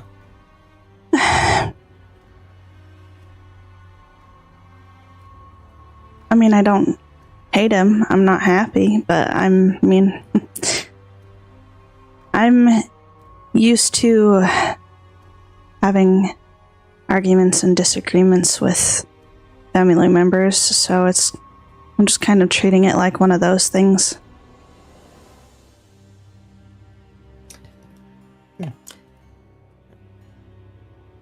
I can't say I would now. My arguments with family members are a lot more violent. Yeah, I understand. Our experiences are very different in that regard. I don't know. I guess it's more of like a sibling thing. Like my brother pissed me off, and now I'm kind of cross with him for a few days, but I can still tolerate being around him and hanging out and whatnot.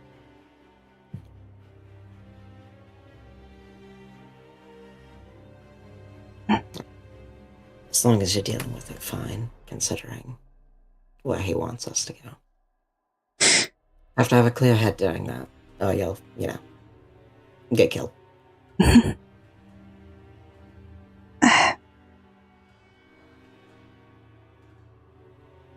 It's been a crazy shit show this whole way here, and even while being here. I feel like it's just sort of second nature natural at this point to try and make sure all of you are safe. So I don't really want to let the rest of you go in there without me, as insane as it is to even go in there in the first place.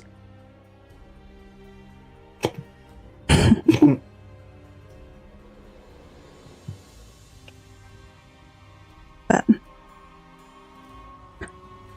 I'll be fine. It's borderline impossible to clear my mind of things. I do my best to just focus on the moments that I'm experiencing in the present, rather than dwelling on the past and possible futures. But either way.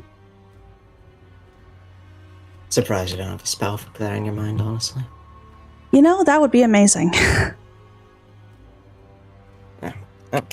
Either way, I'm still pretty fucking sore, so I'm gonna lay down for a bit. I mean, yeah, go for it. There's plenty of beds in there. Just meet up with Erickson, Adonis, and all that. Oh, and I'd like to take care of that business with Red Hat by the end of today, if, you know. Okay. Just keep that in mind. Alrighty. Have a nice little nap. Yeah, I'm probably not sleeping. Okay, well, company? If you want, I don't really care. Alright. And as Finzara goes, I'll take the jewel back out of my pocket and just twirl it around in my hand. Listens in your hand. You definitely feel that resonance, that power within it, just holding it now. Bring it on, Destiny. For the others. Eric's, as I'm you good. enter the room. Enter the room, see Eridonis pass out on the floor in front of his telescope. Papers all over the floors, notes scattered, a bed moved to the side. I'll take out some Mastodon Corundal and just set it up on the ground right next to Eridonis. Like Wave it under his nose. Exactly like a smelling salt. You see Aerodon slowly wake up amidst a pile of papers with this book of shadows clutched in one hand, and I suppose the staff of decay clutched in the other. He was curled around it as he slept, but he sets it aside for a brief moment as he wakes up. Good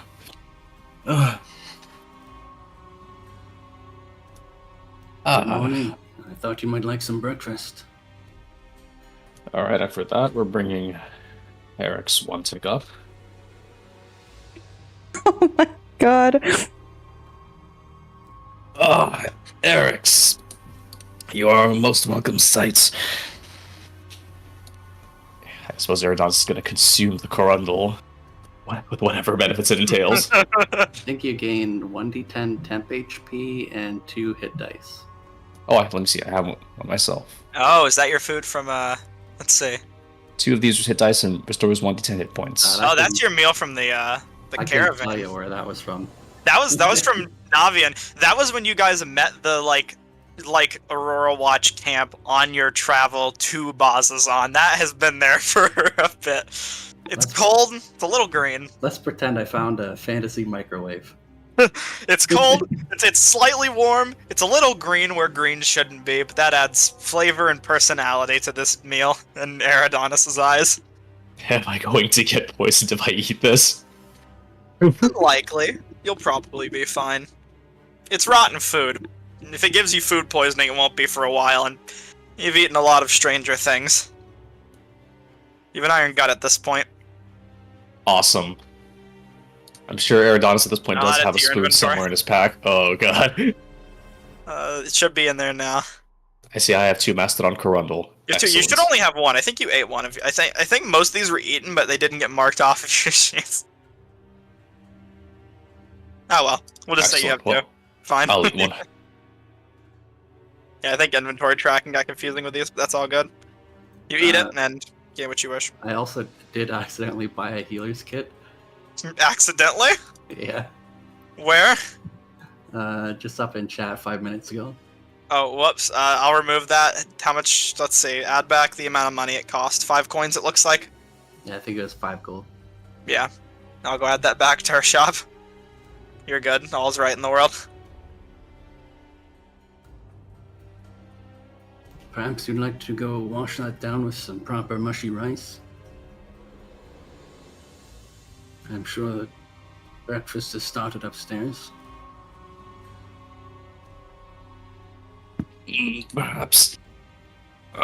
Do we make for the Betrayer's Rise on this day?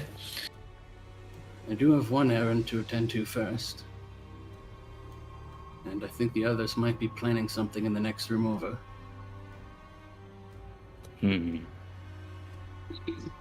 How is Persephone doing? If she's made it here. Back to her usual self, I think.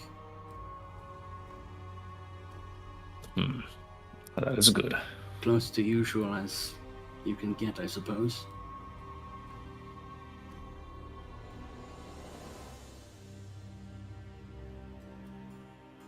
And I'll leave you to collect your things.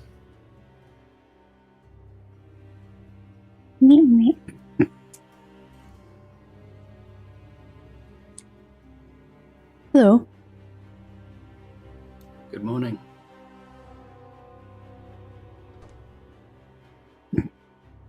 Hello to you too, bud. Good morning. You sleep alright? Better than I have in recent memory. Well, we must be off somewhere, I suppose. And I'll telepathically link minds to you real quick and say, well, yeah, Persephone still wants to do that job. The lady with the red hat. Excellent. Not being a good in the mind, like I'm gonna say. Speaking of errands, I did have one thing I wanted to get done today. Hmm? I have to find a blacksmith or other armor repairsman. Perhaps one of the soldiers can help me. Probably. What is it you wish to have repaired? This set of armor that I recovered from one of the vine skeletal soldiers that we encountered in the wilderness.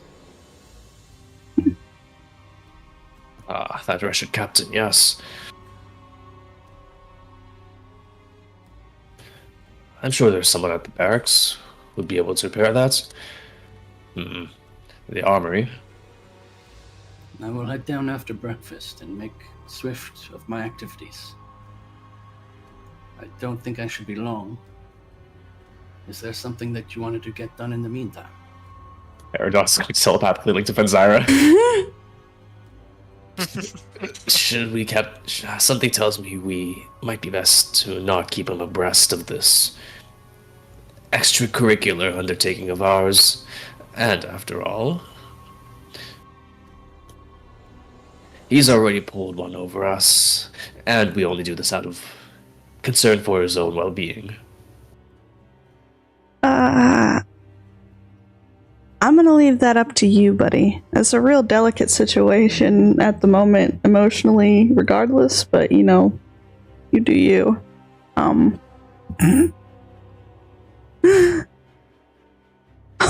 my god, I'll leave it up to you. Like a shepherd's crook. He departs. God. Through silence, Eric. You just watch, after you ask this question, you just watch Eridanus just walk away. He'll walk away as if deep in thought, up to his usual strange, crooked walking shenanigans, trying to not seem too devious, too mischievous. Too mischievous. Oh my god. Shall I expect you at breakfast? I suppose food wouldn't hurt. He fucking goes up. Damn, Daniel. Well, there she is. Oh, excuse me. Oh. You noticed many figures around the bar today. Oh, but I noticed there's an absence Question. of some people. The Mhm. Monster Mash gang is gone. You see Question quietly keeping her face very deep into her book to a point where you wonder if she can even read it. A bit of an awkward look on her face. Trying not to make eye contact with anyone as she hear the elevator move. Aloysia, who's just drinking, leaning back in her chair and watching her group rise up in the elevator and just keeping her eye on the bar. And then the rival party, the Champions of Merit, who currently sit at a table. You notice that tension is very high with them, but you notice, additionally, Galceriad seems to be his hand tightly clutched to some sort of crystal which is resting on the table, and with runic carvings within it, and then fucking, why did I forget her name? Ao has a map rolled up in her hand, which she closes as she sees everyone arrive. Does Ao have the trident still? The spear? Yeah, it's tied to her back. You do notice that some modifications have been made to the aesthetics of it. Wrappings to make holding it more comfortable for herself, and it looks like some additional trinkets hanging onto it. But it's still the same weapon. Just made good use out of it.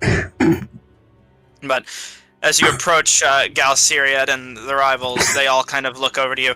Maggie, who hasn't had much of a smile, very unusually, kind of grins a bit more as you come by. Dermot's still looking a bit nervous. Ao's going to kind of look over to you before anyone else speaks and say, hello. How have things been for you all? Pretty shit. But You have the something usual. in common? Well, you So first, serious. I guess. Galceriad's going to say, we don't have to talk about all that happened if you don't want to, but that man, my theory, shouldn't be bothering you anymore. Hopefully. So all's been set well with him then?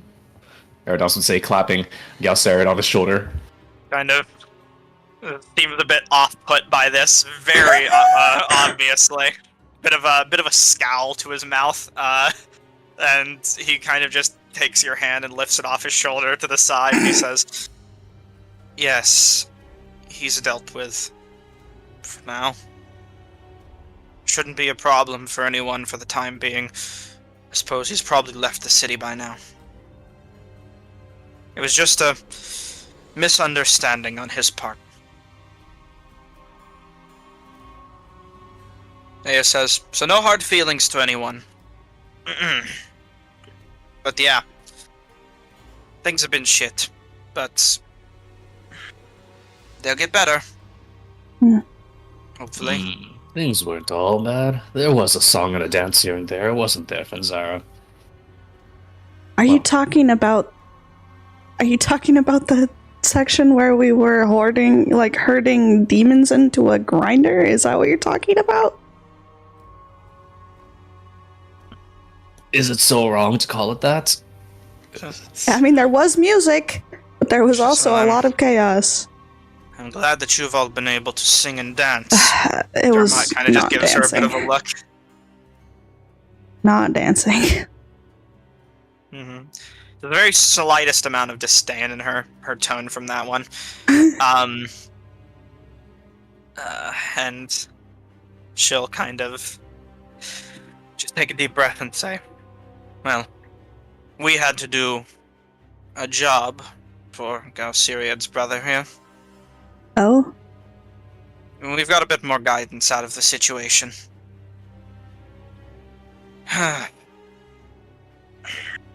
Something We won't talk bad? about it for now.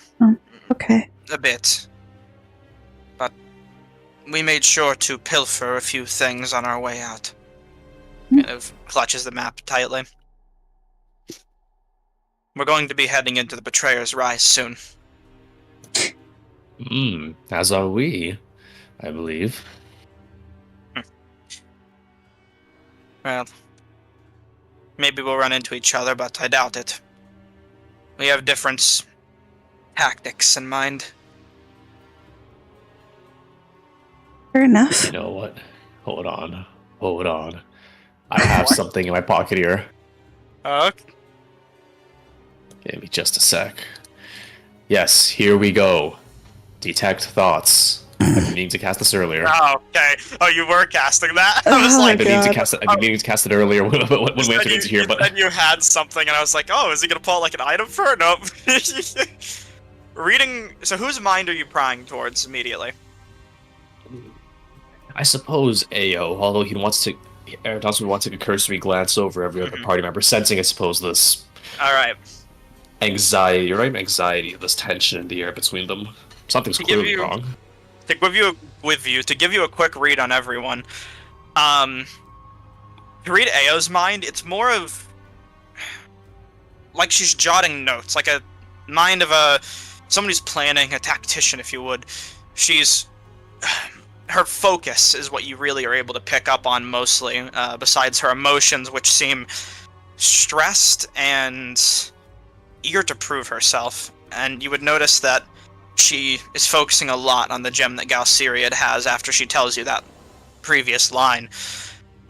Even if her eyes don't immediately hesitate towards it, and she's thinking on that spear which she was gifted as well. Something about it, but you aren't able to get too much. She's more just running through the ringer right now with her mind.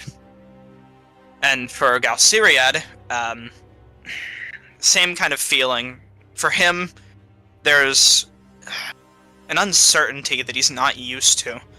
Something that greatly discomforts him, as if not knowing what's coming, what's going forward, what will happen. He just knows to hold on to this gem and keep it safe. For Maggie, she's disappointed. Her friends have been in a rough state. She hates to see them as such. She's glad to see your group and that you're doing all fine, but for her own, it's a bit of trouble in paradise, and then Dermot is fairly equally stressed. Mainly for Ao. Worried that she'll make some rash decision, but knowing that he can't turn back if she does. That's what you get for peeping. Excellent. Well, to that, Eridon's going to give a smile, and then... Oh shoot, I don't have the cookies on me. You gave me the cookie. That was a heap of cookies. Okay, you gave me a cookie. He would offer one to Maggie, because he likes Maggie, and he can plainly see she is sad. He'll kind of smile, taking the tiny cookie from you, and just kind of say, "Thank you, friend." Kind of eat the cookie. Are these from Jagal? Trying to remember where Eric's got those cookies. I'm like 90% sure those were from Jagal. Probably. That's the only place I remember selling them was the pie eating contest shop. Listen, my food might be a little moldy. Still edible. Just a bit stale, that's fine. Tastes sweet. One might call them well-traveled. Yes, like us. Indeed. And they've grown no less sweeter with the journey. Anyways, I suppose we had best be off. And Galceria, do take heed. I'd imagine the scholar would be perhaps a bit more delighted in exploring the unknown. Kind of. He thinks for a minute when you say that. Mhm. The look of suspicion on his face. She says, "How do you?"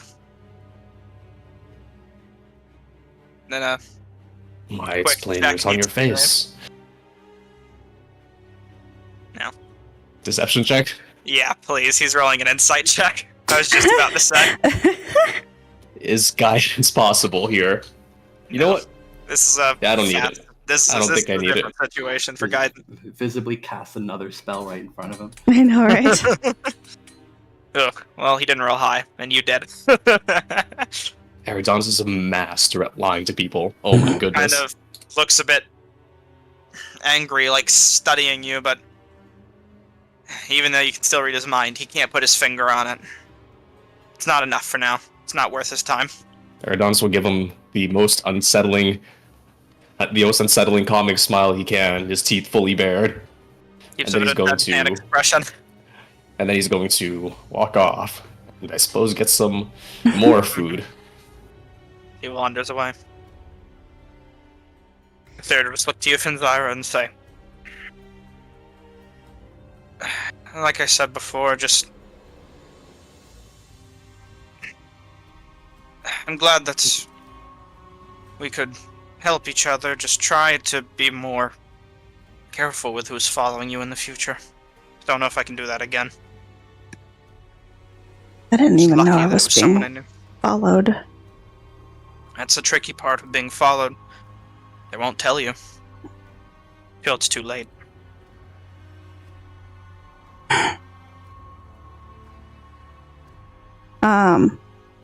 At this point, I suppose I could just mind link with him, so it's just a private conversation. And sort of be like, well, what do you advise I do then? Just not use my magic at all while I'm here? He says, you can't help that.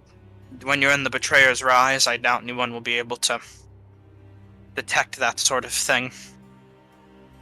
Just be careful who you use it around. And if you do, at least make sure I'm somewhere nearby. At the same time, yeah, you can't.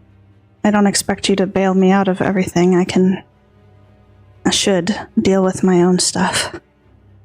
And I don't want to bail you out of everything. I've got my own problems at the moment. I don't want to be rude, it's just I got things to worry about, and I want to make sure you're not one of those things. Yeah, I didn't feel good about you taking the fall on that one either. But He was family, it was bound to happen at some point. Just glad I could have helped someone while I did it, even if it wasn't my intention immediately. well, I appreciate it. Have you eaten food already? We'll get something soon. Okay, well, I was gonna buy you food, but whatever. It'll be fine, just don't worry about it. Ao's in a state. Yeah, fair enough. I will get out of your hair. Good luck. Don't die. And then I'll end the connection. They start to kind of whisper to each other as you leave. You walk back to the rest of your entourage. True. Real. Your entourage. Eridanos would take a seat next to Eric's. I think Eridanos would want to relay what he heard, what he spoke about, when he spoke with the other party members to Eric's. I think I was probably rubbernecking from my seat at the bar. Then then perhaps noticing you're rubbernecking, he'd go to sit down next to you. What was that all about? Seems to be there's some tension, some trouble in paradise, as it were, between our companions. They'll be making towards the Betrayer's Rise soon, and something tells me that Ao over there is planning something, risky. But what is to be expected of one who seeks to prove herself to herself, I suppose? They have some sort of a strange gem with them. Their minds tell me more than their eyes and faces do. Whatever they're planning on doing, that gem that Galcerian holds is key to it seems.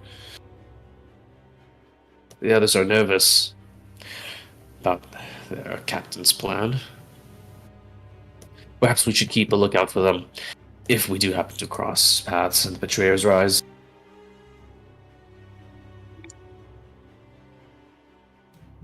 I wouldn't exactly call this place a paradise. Eric's still stuck on the first thing he said. I need to have some kind of mind. You know what? Wait, hold on. I do have something. Anyways, I suppose Eridanos would want to relay everything else he heard and what he observed in their minds to Eric's as Finzyra approaches. I'm just sitting at this table instead. Behind you guys. Well, Eric's, as delightful as it has been, you had best, I suppose, be off if you want to get that armor repaired anytime soon. I suppose you have a point. The sooner that's fixed, the sooner we can go to the Betrayer's Rise and put all of this nonsense behind us. Indeed. I suppose the rest of us will remain here at the ready room. If there are any errands that need seeing to, I suppose we'll leave a message. Let's just pretend that I had made time for breakfast while they were chatting Alright, Yeah. sure. for the sake of moving things along. As you start to head on your way, we'll quickly, and you can keep moving, we'll quickly jump over to Persephone. Persephone, you spend Hi some there. time to yourself, focusing and trying to channel the magics of these amulets. First thing you want to attune to is? The jewel, first off, starters. You make a connection with it, but before you actually put it on, you just kind of tuck it away for a moment, though you know you have that connection still, and you can utilize it going forward. What else? Let's get the curse out of the way. Hit me with the amulet of health. Oh my How bad is it? Take the amulet of health, and you put it on. You try to focus to make some sort of understanding of what feelings would come over you. And as you do, you start to feel your windpipe get crushed. Oh, As not too far off from dying. immediately, I need you to go ahead and make me a Constitution saving throw first off. Okay, I do need to ask, because I I have guess the not tune. con. Is it the increased con? It does not increase your con. This is and I gotta go look at the Alright, name of it. Unfortunate. Yeah, it's a necklace of choking. Ah. Damn. There's 2 choking items in there. How a quaint. much different item from an amulet of health. No way.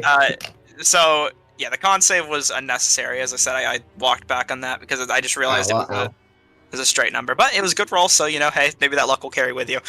First off, you take just a simple 1 point of Wow, 1 point of damage. Great. bludgeoning.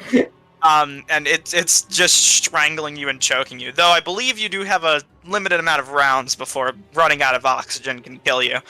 If you'd like to try and remove it, you can make a I would athletic, love to do a that. strength check rather. A strength check. As Finzyra, you looking through your familiar, just hear a True. like, Real. Bart Simpson, and you can freak out accordingly God. if you would like. No, I did not yet. I stayed behind to attune to the jewel, and also this, which is now choking me. Yeah, I'm not responding to you. I'm just going over here and Here's what we're gonna do. I want everyone to join initiative. Oh my god. Join Do you need me to initiative. go For back where I some was before? Persephone's life is now on a timer. No, you're fine. Okay, okay. Is it really? Well, Yes. I'm gonna add myself to think I'm just initiative at the better. bottom of the stairs. Does that make sense? Huh? An elevator. Where do you get Elevator. upstairs? Elevator, sorry. Oh Can my you god, hold Arizona's supposed to 20 for initiative this moment. Wait, no. Add yourself to the thing. Don't move. I'm leaving. This is a necklace of Well, choking then boy. leave. Get out of here. Oh yeah, it's not spared to me. It was a choking. Yes, it is. If I had a nickel for every time I was choked in the campaign. To start us off, Oh my Eridonis, are you God. just minding your own business as you see Finzyra start to book it? No, he'd move after Fensaris, but after asking you that question of whether Persephone left her room yet or not. Does Persephone leave her room yet? Finzyra. He Hey, hears are the you comments running or carefully. like doing a casual walk? If you're walking, we'll say it's no dashing. Is it an action to pull the lever? No. Then he will dash and pull it down as he goes. Alright. Go ahead and move yourself to the next floor accordingly. Damn. It'll say the elevator would take a little bit of time to arrive, so that's the end of your turn for now. Alright. As you kind of Somebody see. on it. Yeah, you There's somebody on it. The Hi. elevator just goes up and takes Eridonis, you grab the rope and you slide no, down hold on. fireman No. style. Why am I doing this? No. Why am I doing this? It's I fine. jump down. Okay, well that's what I mean. Like you jump into the elevator and you grab onto the ropes and No, slide. I don't need to. I don't need to grab on. Oh yeah, you're immune to fall damage. Okay. I'm gonna get this thing off before you guys Finzyra. get there, and y'all have made Hi. a big fuss about me. Zyra, before you move, you feel Okay. Eridonis land on top of your head and you fall prone. What the Oh, wait, no, Big he doesn't one need to. point of- He doesn't need to land on Son top of of a her. He has bitch. better aim than that. Son of a bitch. Are you I'm just sure? gonna fall over and be like, ow, maybe. asshole. The creature lands before the spell and sticks to point damage can land on its feet. You know, we'll just Huh. say it's the first time you've done it, and it's a little clumsy to start. Psychopath. given the Actual the rush. psychopath. Half movement speed. Oh, no. Oh my god. How did I? Oh yeah. Did you remove the prone thing? Hold on. Yeah, Make sure 1 you point of walk in a button. circle a little bit too. 1 point. I'll do it in just a second. Not proper Half Eridonis movement? behavior Oh, right this there. is Yeah, running, huh? because you were prone. 20 is running. Oh my god. Or 30 is running. Rename this from Amulet Fucking of hell. Health to Amulet of Choking. 1, It's also non-magical. 37. Well, it's not Oops. rarity. It doesn't have a rarity. It is magical though. There we go. Holy shit, So there you weird go. brother almighty. Persephone, you can't move, and you feel the oxygen leaving you. You'll Oh, you don't take. say. Yeah, fuck off. You take I was gonna say. 3 points of bludgeoning damage. Go ahead and make a another strength check. I don't know if the familiar this can is help just- here in this situation. This is peak comedy.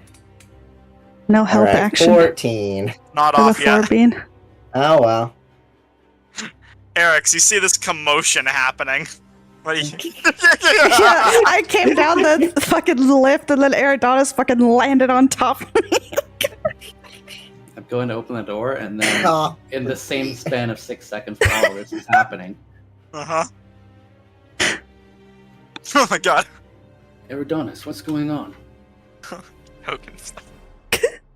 I didn't say anything. That's probably about 15-ish.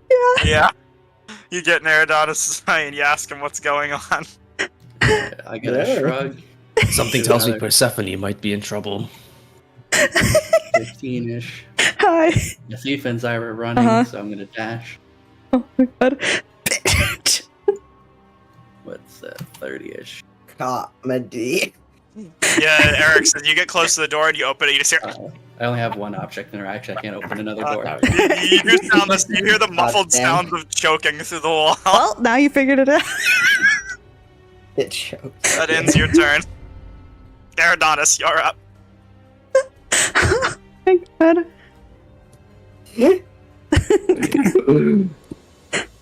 Oh man, I realized that's way too late. Yeah. Mhm. Oh my god. Stop Ramp being over. near me. You piggyback. You pushed me to the side. Leapfrog over Fenzira. You just hear like the Oh my god. source engine like stone grinding noise as Eridonis walks over. Oh my god.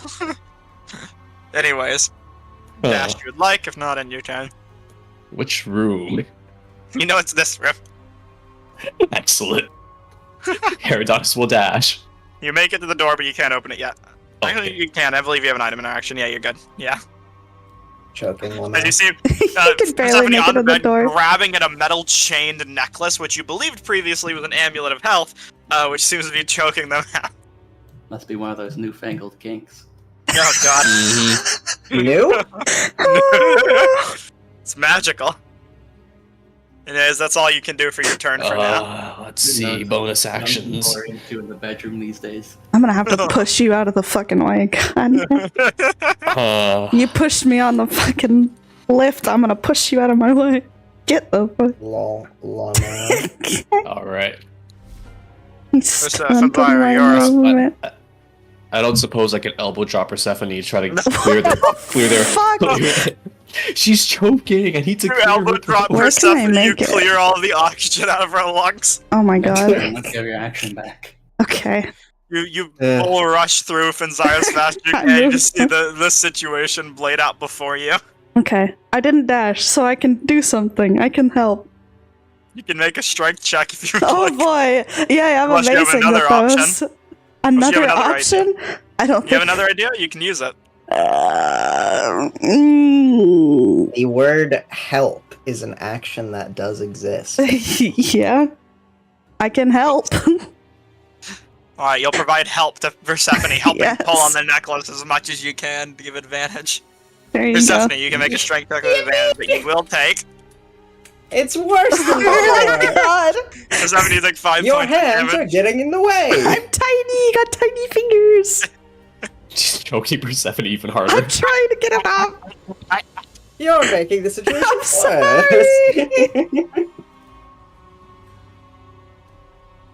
Oh Eric, my you're god. up.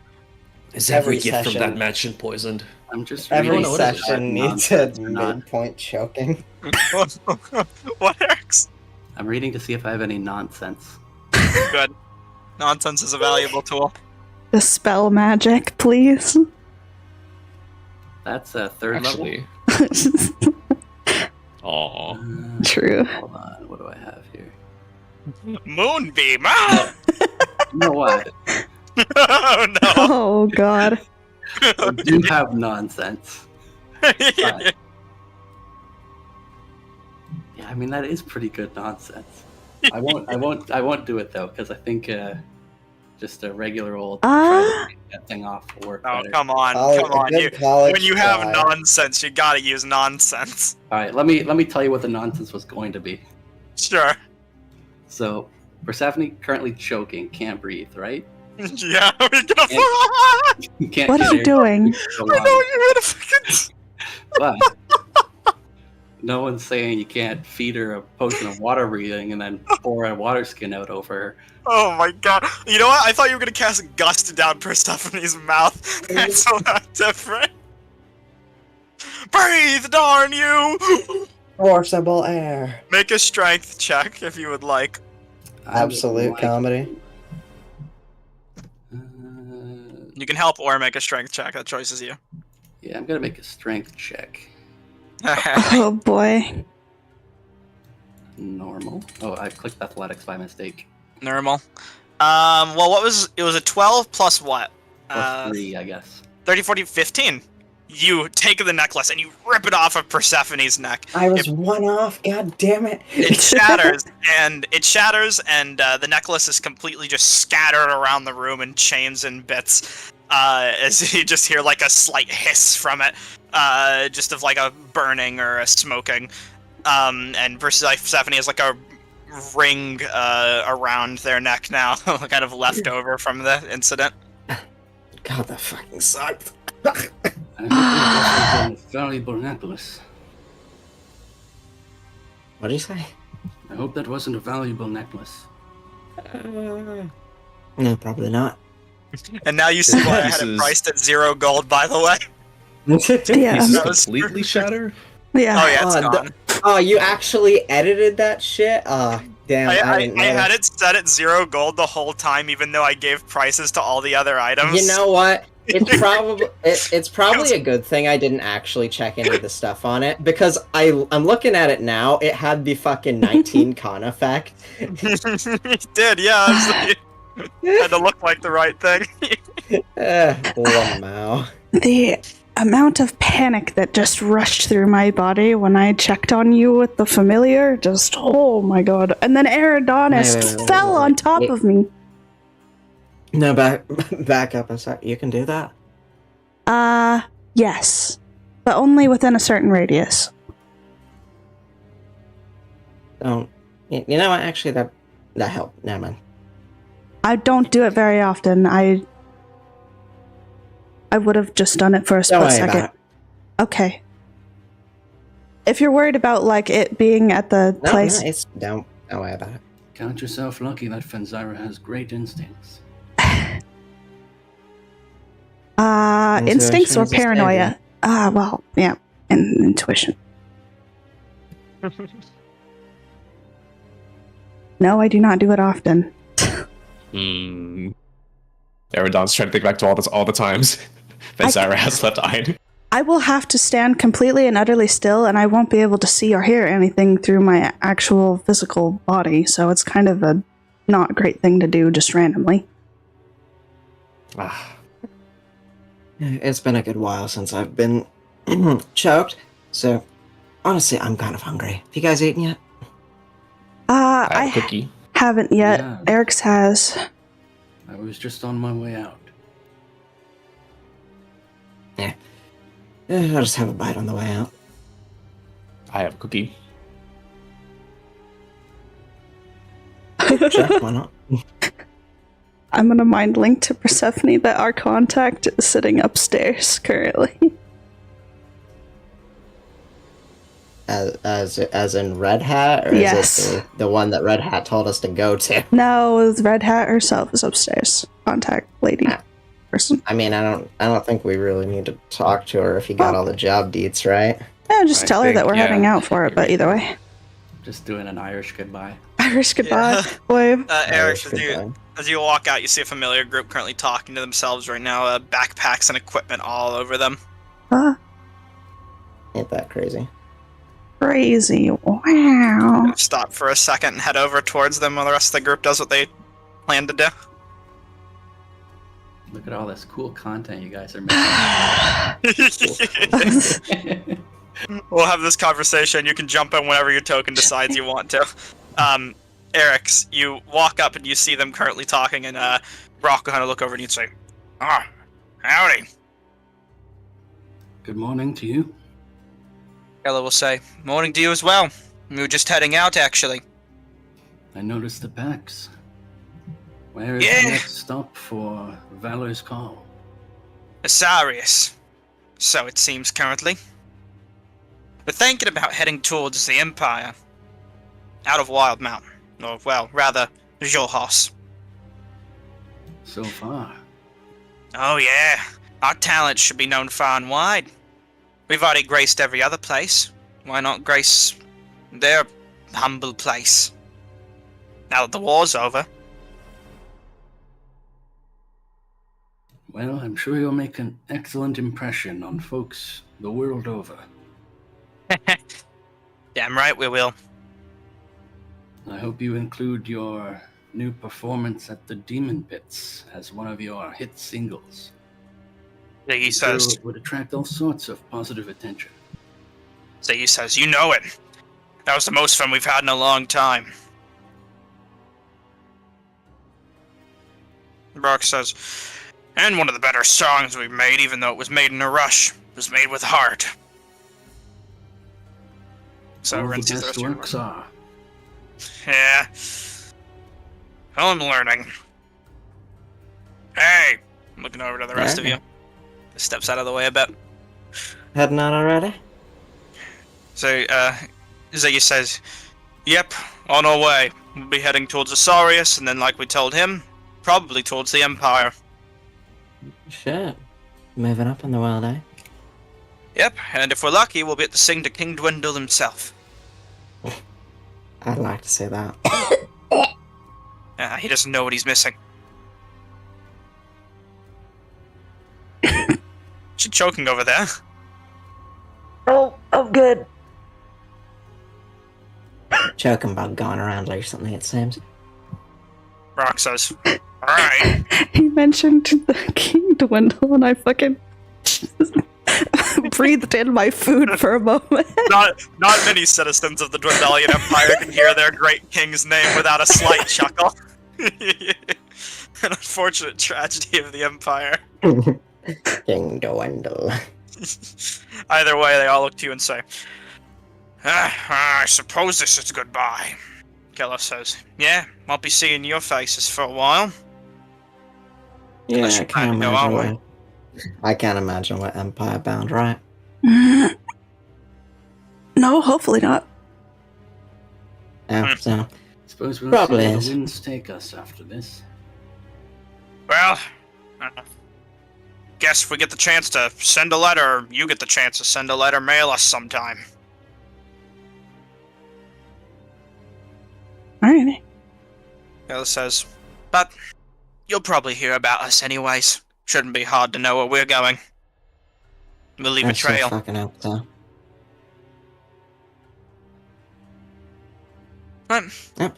Take care. Don't get eaten on by gloomstalkers on the way out. Leave a nod and say, nah, we'll eat them. And they all I believe that. kind of go shoulder to shoulder, line up, turn around, waving your group goodbye before departing onto their own. Watch out for tax collectors. They'll never catch us. That's the spirit.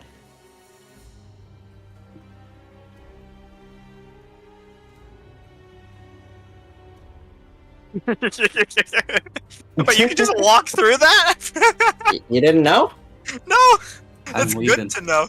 That's really good to know. Be gone! Be gone! Gone! No! Stricken down by God. Either way, you'll see there's a new marker on the map, B10. That represents your contact. Whoa, no way. Wow. Guess Either way. this is where we split up. Yes. So I guess to start with that for now, we'll start with the bulk of the group, for the time being. Finzyra, Persephone, Eridanis.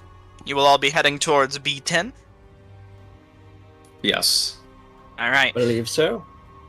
Taking the long route and exercising it, you do what you can to avoid places of discomfort and stick to a kind of trail and keep Eridanis on some sort of a leash. Eventually, you'll arrive at a store of some kind known as the Seventh Clasp. Let me get the map. Swoop. I'm gonna trust you two to lead on this since I wasn't there to figure everything out. So, you take out this, right? Eridanis gives a thumbs up as he looks over at the smudge stick in his hand. Alright. I guess so. I suppose Detect Thoughts is ended by now. Oh yes, absolutely. Yes, the seventh clamps. 7 clams. 7 clams. Swoop. Uh-oh. Not I the do 6 well and clams, truly not believe. the 8 clams. As you approach the building. I don't believe I have it. My token is here. I see. No, That we is- don't. That's the problem. Let us do this again then. Hola. You just gotta. I realize now that if I try and place your tokens before I put you on the map, sometimes it just messes up. Where's Eridanis? Eric's, are you good? Can you see everyone? Okay, good. Well, it seems to be I can see Everyone the seems- whole interior of this. Yeah, it's because Eric's is investigating at the moment. He's investigating. Either way, as you walk in to describe the atmosphere, the interior of the shop is fairly small, but not unadorned. Baskets of all kinds of herbs, crystals, trinkets, and other miscellanea cover benches and tables. The shop smells strongly of sandalwood, patchouli, and musk. Green curtains partition off the left side of the room, and peeking inside, you see that the floor is covered with rugs and pillows. A human woman sits behind a counter. What did you do? I just opened the door to let my spectator in. Oh, okay, I thought you opened a different door. A human woman sits behind the counter reading through some papers. She's middle-aged with tan skin and hint of age creases running across her stern face. A dark tattooed eyeliner wings outward and then zigzags back to descend vertically down her cheek like daggers. Her curly dark hair is shot with gray and pinned back behind her head, and she looks up at you all with an expression that says nothing, but manages to convey disappointment with the raise of a single razor-sharp eyebrow. She says, setting down reading glasses with a sigh and an impatient click of her tongue, and motions you all in. Come in. Close the doors behind you.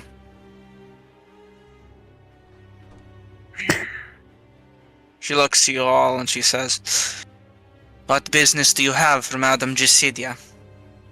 Gisinda. I can't see this madam or her token, but I presume she's here. I can see her. I don't know what's wrong with your token. Invisible, now? she's using magic. Get her. Good now? Is it good now? Yes. Good. My bad. My apologies. It's all good. Kind of has her hands crossed the moment, looking towards you all, sitting in a chair. Let's see here. Okay, there wasn't any mention of anything to say besides saying that we're here on behalf of Aloysia, so seeing nobody else moving to take points, Eridanis will step up. Unless anyone moves to stop him. I'm letting you two handle this, see where it goes. I'm your backup, buddy. Don't worry. We've come on behalf of a mutual acquaintance of ours, then. A certain woman who's fond of red. Kind of sighs a bit. And that could be anyone. It's a popular color. Perhaps, but few perhaps would have dealings with a certain... Eridanis will telepathically link to her mind as he says, Ruidium. Because I don't know if she's wearing a wire. Says,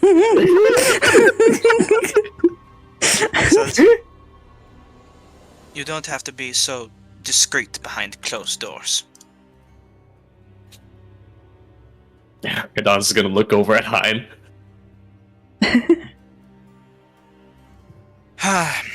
You're here on behalf of Aloysia. Indeed. The consortium. Perhaps. She says, fine. Then to explain a little bit, I guess, since I suppose she's hired unmentioned outside investigators to take care of this matter. I'm a bit low on items right now. There was an unfortunate incident 2 days ago. Someone broke into my back room. They took something of great value that I was trying to transport for her. You can inspect the room if you would like. You might be able to figure some things out. I have an idea where they walked to, but I don't know exactly where they keep their hideout. But they might have left something behind. They were messy, and I gave them a run for it. When I did get back.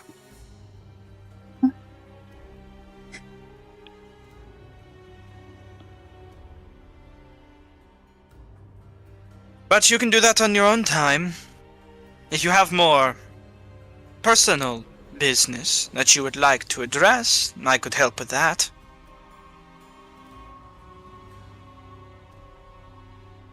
I didn't hear that last part. Could you repeat it Because if again? you have any more personal matters you would like to address, I can assist you with that. I am a merchant of types after all. Oh yeah, you already know Eric's.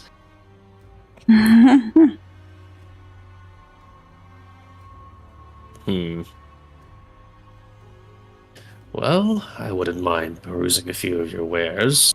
He would say, looking over the various knickknacks, I see a huge ivory tusk, a sickle, some interesting stones. Some of these are just knickknacks that she doesn't really have for sale, but she does have some items. She'll kind of say, don't worry about all this. This isn't the kind of stuff that you would be interested in. Seeing as you're friends with Aloysia, I don't have a problem showing you some of the more important stock. Though I also offer other services. Besides reading fortunes, I have many magical talents I'd be willing to lend if you were in need. For that, I'll show you her spell list, and she is willing to sell you the use of a lot of her spells. Oh. Assume she has the components for every one of these. I'm gonna go broke, bro. I can't do this.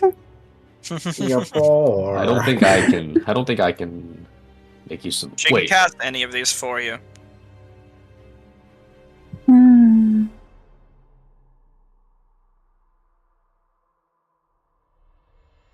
Could she cast a lightning bolt for me? You could if you would like her to. Damn, She damn gonna it. do an Like assassination right along for me? this path right here. 200 gold. Will she ice a commoner for me? Oh my god. Wrong business. Hey yo, she can give me mage armor. Let's go. It's gonna be the loudest assassination in the world. You're a random peasant walking down the road, a fucking lightning bolt explodes And what's wrong with that?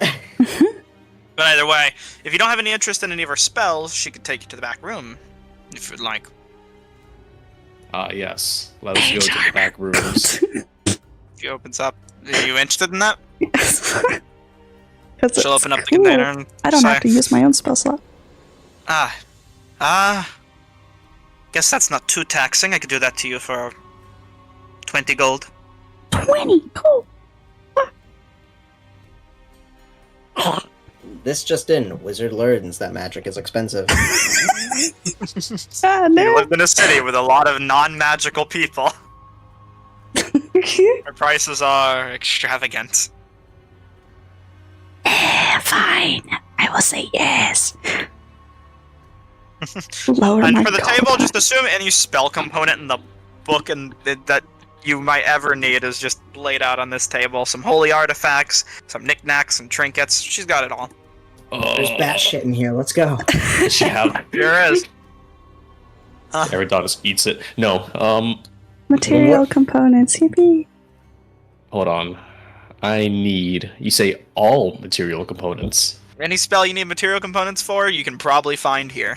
Okay. Does she have tears inside a gem worth that? No. Does she have a gem worth at least 300 GP? Oh my god. Wait a minute. Why am I? Wait. I have a question. Mm-hmm. Does the Stone of Good Luck count as a gem? No. Gonna say. If you ask her about that, she says, you'd be surprised what I've been able to pick up. A lot of people don't know the value of the things they have.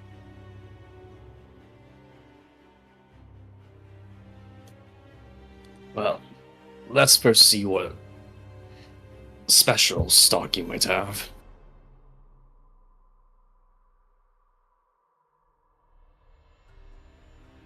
Very well then. She'll lead you towards the back, opening up a door. Kind of walks up to a door and says, knocking on it a few times, Hex, get things ready. Walks on in. As you do, you hear clamoring inside of nearby containers and crates, but you can't quite see what the source of the noise is, perhaps a rat or other kind of rodent, before you see a kind of small devilish head pop out of a nearby container. The creature itself seems almost rodent-like, like a rat with wings, almost. A long, spindly tail with a strange spike at the end of it, and it kind of has like opposable thumbs and hands, and it reaches out and pulls some stuff out of a container, tossing a lid over as you enter in, and revealing a supply of different items and objects. Thank you, Tex. And she'll say, here, let me see what I've got. Feel free to mess around with it though, but I know if you take anything. Oh, there we go. Can you see your token? Yes. I see the. I I can don't see see a the big token. treasure I chest. see the chest. Can you see the chest? Good, that's what matters. Well, I can't click the chest, but I sure can see it. Yeah, you can't interact with the shop. I did. No. Oh my god, you can. Who can't? Myself. Me? Cool. Wow. Okay, Why good. is only my Let's do token something. Can you interact with that one? Yes. Yes. Oh There my you go. god.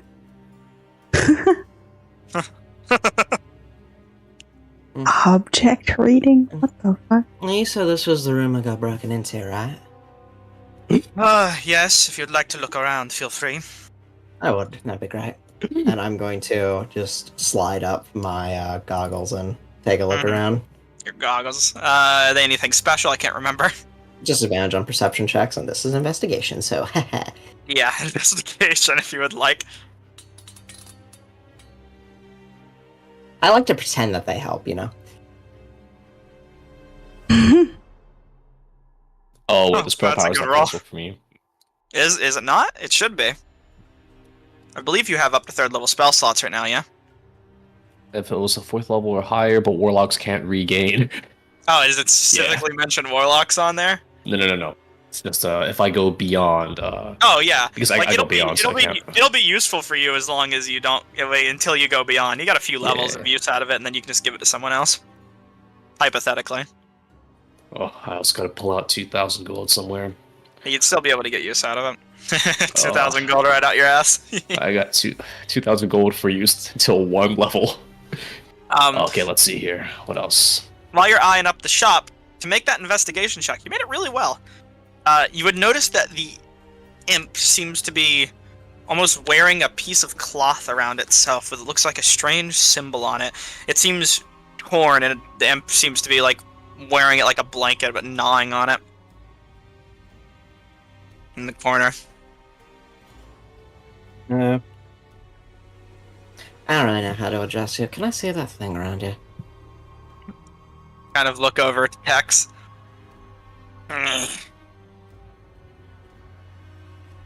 Is that a yes? She kind of looks over to you and says, "Something wrong?" Yeah. Thing here just has a piece of cloth that's a bit interesting. Tex, hand it over. He kind of says, She says, "Now," and he begrudgingly takes it off and throws it in your direction. It kind of floats limply to the ground. Thank you. Yes. As you What this be? catch the cloth. The cloth seems to be a scrap with a symbol of a 5-spoked wagon wheel, where each spoke is in a strange S-shaped curve. You would understand this is the icon of the Tiscara Landing Company, or Lading Company, a group of people that are known to be like a warehouse or a storage, transport items in and out of the city. Merchants commonly swing by. She says, don't remember that being here before.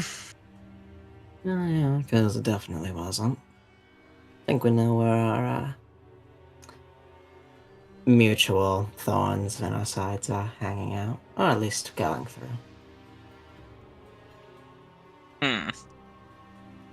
Fascinating. Well, in that case, suppose you can peek around. That's the plan. As I said, they took a lot from me, but I'm sure most of it's gone by now. You can keep what Also- you find as long as you run them out of the city. Deal. But I also noticed while I was poking around, couldn't help but see you have a nice big stock of black powder and ammunitions. She kind of grits her teeth a little at you saying that and says, not as good of a stock as I used to have before they came in. It seemed like the main thing they wanted. But you know about this? I dabble. Well then, I suppose I could let you know, since you're so graciously assisting me with my business. I had a fancy piece myself. Something that I received as a bit of a gift. Originally it was a job to transport it through, but hey, you know, when someone dies and you're supposed to fence their item, you just kind of keep it sometimes. Never got to use it, unfortunately, but they seemed to be after it. So I suppose it's theirs now. I've been meaning to restock on, anyway. Hot stuff to find out here. Well, I believe they called it a Devastator. An overly arrogant name for a weapon. Bit much if you ask me, but Sounds over the top. Must have been good. I wouldn't be able to tell you. Suppose if you get it, you can have it. I was never going to use it anyways, and no one in this town knows enough about it to buy it. Plus, I don't imagine you'd bring it back anyways. Fair enough. Well, yeah, so You had that's said the that- case. I'll take your stock of munitions off your hands. What, Eridanis? You had said that these these powders were what they had mostly taken. Was there anything else you had cataloged that was gone missing? To my records, I would have to go check. I have it all written down, but it's nothing too important. I'll go see just after we handle business. Oh. Also, you happen to have any interest in, like, a magic staff? I've been carrying this thing around and I don't really know what to do with it. Kinda looks at it. What is it? It's like +1 quarterstaff. I could buy that from you. I could see some good use to get out of that. Though I don't imagine I have enough to cover it. Alright, I'm good with the trade. Just give me that fancy bag and whatever this, what even is this? It's the magic bullet that I'm talking about. Oh, she kind of takes a look at it and says, a special magical powder mix, but also a modified cartridge. You load this into just about any firearm, and it's got a magical effect. Whatever foe you strike is going to get hit hard, and then whoever's behind them is going to get hit even harder. Oh. Alright, yeah. Sounds good. All sorts of magic munitions like this come out of Marquette. No shit. It's hard to get your hands on them. I'll keep that in mind. A lot of the best craftsmen come from there, from what I've heard. Though I'm not too keen on it. I just like to keep in the loop. But Alright, she'll give you those 2 items. I'll just drag them into your inventory. Bag of holding and a breakthrough shot. Yeah, bag of holding, breakthrough shot, and then the quarterstaff's 1k, so just give me 250 in gold. Split the difference. Easy peasy. 250. You can add 250 to your inventory right now.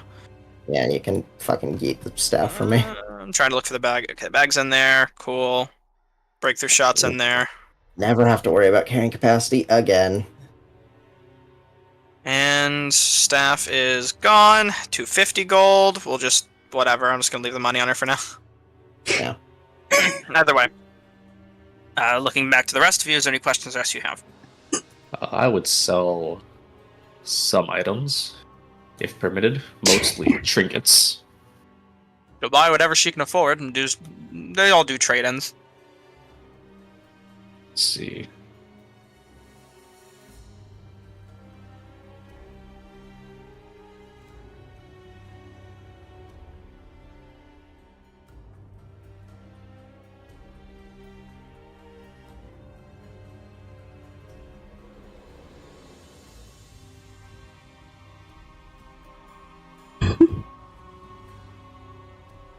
Children of Malice.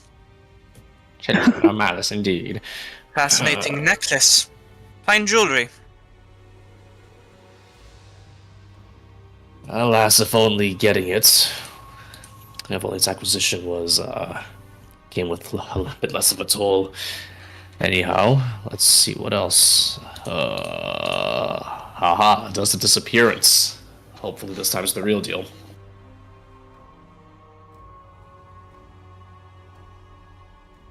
I don't think I have much to actually purchase from here. I do, kind of. If she'll take something that is probably cursed. Oh god. Give her anything magical, she is going to scrutinize it. Ooh, actually, I suppose on that topic, I'll let Vincere handle her business first before I speak with her. She Okay. does have goggles of identifying. Yeah. Yeah, I can see that. I'm gonna, like, show her the whip and see if she's interested in it. She look over and say, fascinating. You're trying to sell? Yeah, or trade. Looks like a lot of money. Would you mind if I gave it a once over? Go for it.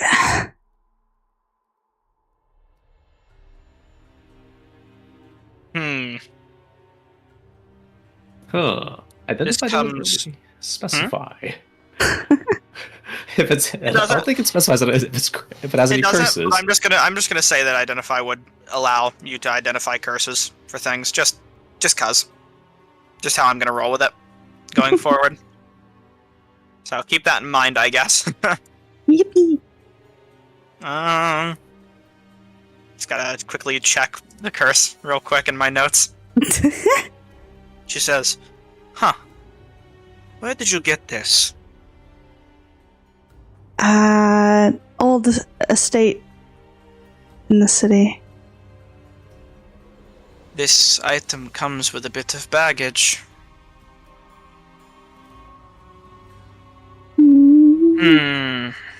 That does not mean I would not buy it off of you, but I am not going to pay full price for a whip that is not going to be able to be taken off. Don't feel Fair like enough. having it permanently embedded into my arm. She says, normally that would fetch close to 1,900. I'd be willing to give you 1,100. Mark off a decent chunk, given the curse. That works. Very well.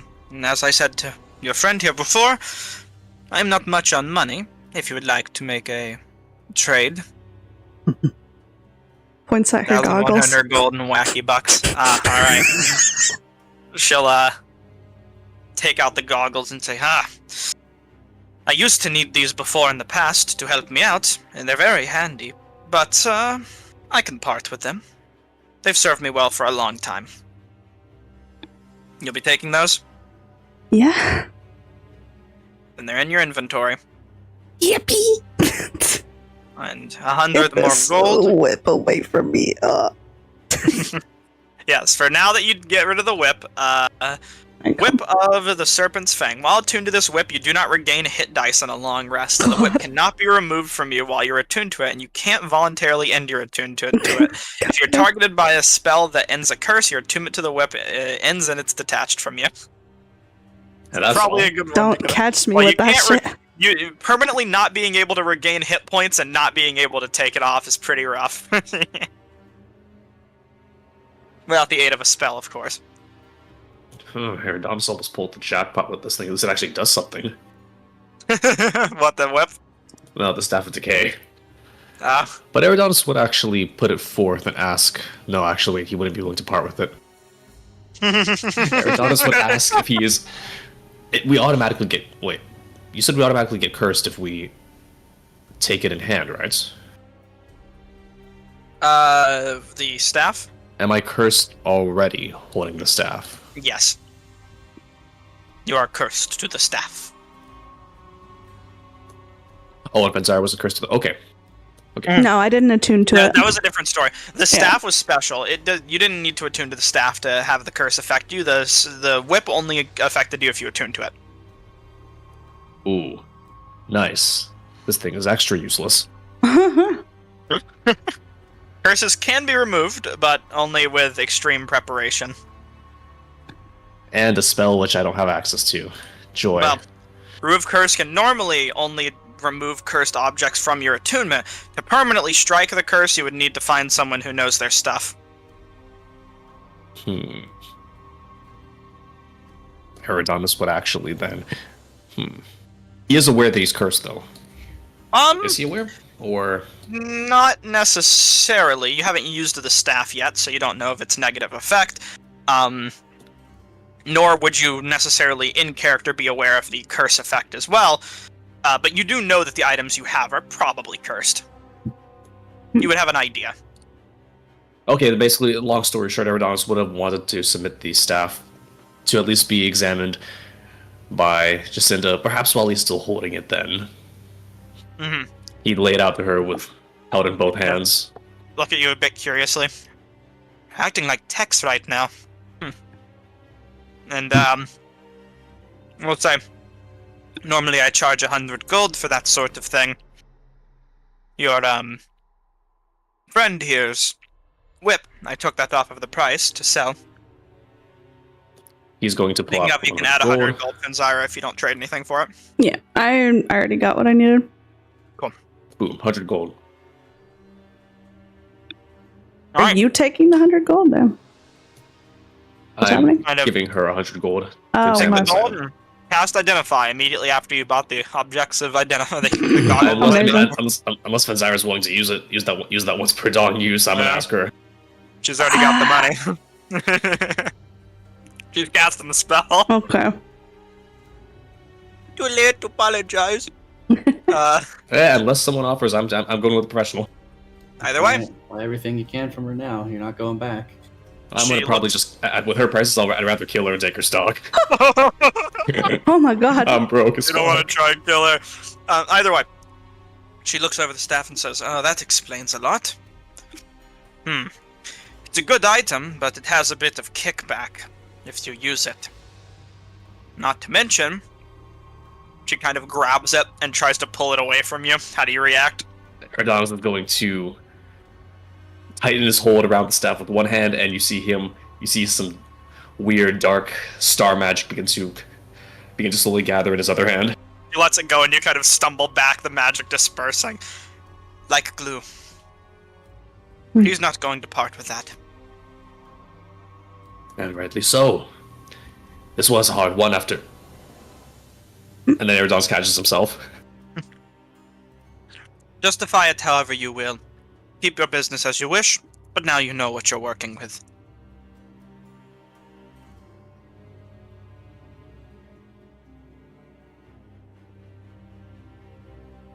You got any idea how to deal with that phone? Or fucking nothing.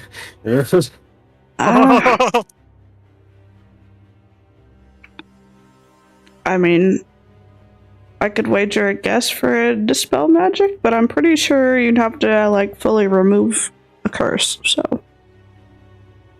that's a different spell.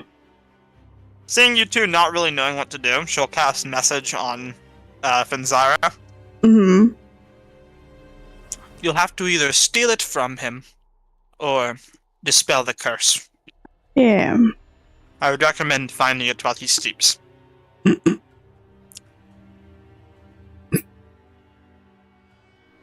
Ready. If you steal it, then you'll touch it, and then you'll also get cursed. Or don't touch it! Mage hand. Mage hand. Exactly. Either way, is there any other purchases or trades that need to be done? I am good. I've cleared out just about everything that I want. Adonis is broke as fuck. Let's go. Well, I mean, Well, actually, Eric's is right about one thing. This could very well be one of the last times you see her. well, you know what? If I wanted to, I don't think I can buy anything here. Health potions. What do you mean by potions? I'm good on potions. I got 4 of them. You do. I can share. We're going into a temple of evil where demons pour out of daylight that constantly changes like a Hogwarts maze. Look, I don't know about you guys. I am well provisioned. I am well provisioned on food, light sources, water, potions, and I got spells for days. Well, 2 actually, but that's besides the point.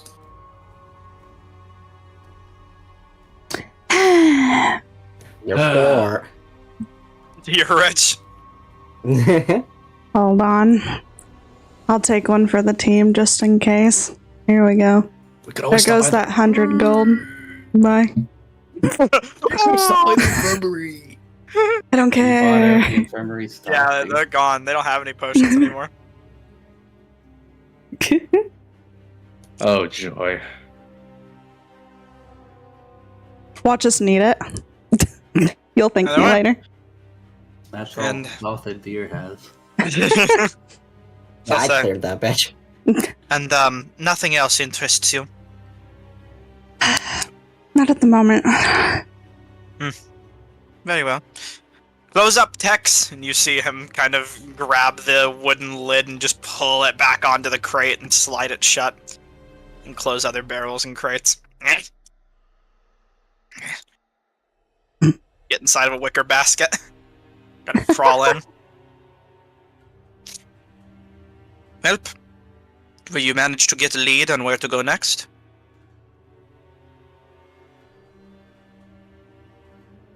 I think we've got it. Excellent. I wish you luck on your endeavors. After you're done, if you want to come back, you can. As for the ledger, she'll kind of go over to the side room and go through a notebook. Stolen from me was the Devastator that I mentioned already. The red crystals that I was supposed to forward, and a few miscellaneous trinkets that didn't have any real meaning to me. You notice a few notes along her desk as well. She kind of slides those away privately as you all walk in. That's a strange set of items to tag. Any of those trinkets? Not sure why. Do any of those trinkets hurt? It'd be nice to know what we could be going up against. Besides that Devastator, of course. Yes, that's what I was going to say, was that the Devastator was bound to hurt. The crystal substance should be fine. If you want to be extra careful, you can wrap it in a cloth, but I don't ask nor tell. I don't know much about it, and I know that I'm being paid a lot to transfer it. But you should be able to bring it to our mutual client once we're done.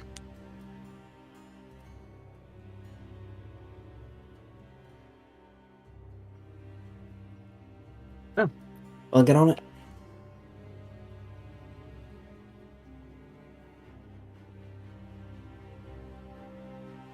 Either way, you begin to head out, and she'll kind of follow you out, making sure no one stuck's behind her, and closing the door, kind of looking a double look before leaving, and heading behind her counter once more.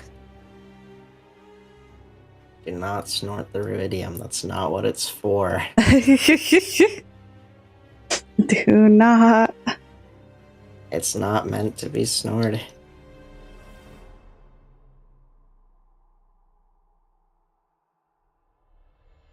Either way, your group exits the building, closes the door, and heads out on your way. Here. Alright, back to the streets. And I Well, suppose over to Eric's, if you would like. Eric's, what business would you be up to? I'm looking for a blacksmith, or I think I'd asked around before, and they said that there were some soldiers at B4 who could repair my equipment. Alright. You head on your way towards the Gatehold Barracks. Eric's. Eric. Yeah. Eric's at the barracks. Eric's at the barracks. Title of the session. Alright. Embarrassed and disparaged. Ode to Eric's. I'm just setting up the map, because there was a lot that happened last time you were here, and a lot of your tokens are still on that map. Swoop. Swap. Nope, shucks. Was there something that wasn't supposed to be there? No, I accidentally moved one of the guys through the walls. I guess I'll try the middle building. It seems promising. Alright. You enter into the main barracks hall and see the usual suspects lingering about. Soldiers and traders alike clamoring about. Say, this early in the morning, Varen would also be around helping out soldiers with tending to their gear and picking out good equipment. I'll head over to Quartermaster Rel. Alright. Good morning. Yeah, good morning to you. How can I help you? I was wondering if you could help me repair some equipment, or point me in the direction of someone who might be better suited for that sort of work. Like a smith, or... I'll take out the armor and just show him. Looks to it for a second and says, I see. Very beat up. Might have been something good once. Missing a lot of pieces, though. Used to be plate armor. I think it belonged to an ancient military captain of some sort. Fascinating. History Well- behind it. He's not for this world anymore. Thinks himself for a minute. Okay. How about this? There's only really one good blacksmith in town, and I doubt it's worth going to deal with him. And when I say good, I really, really, really am exaggerating his talents. If you give me that, I can give you a nice piece of splint armor that I have myself. Normally I'd charge you a bit for this trade, but you say it has a bit of a history to it. Maybe there's something to get out of that. I don't think I would trade it. It's almost like a vintage relic. I see. Found amongst the Vermalock wildwood, if you must know. Fascinating. That is very interesting indeed. Alright.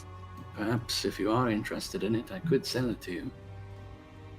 How much would you be looking for? I think it would be worth at least double a normal suit of armor.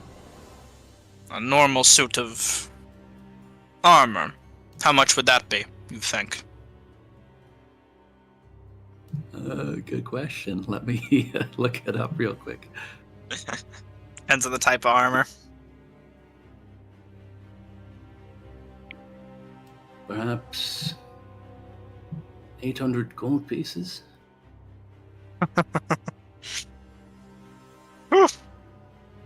You want to drive me out of business today?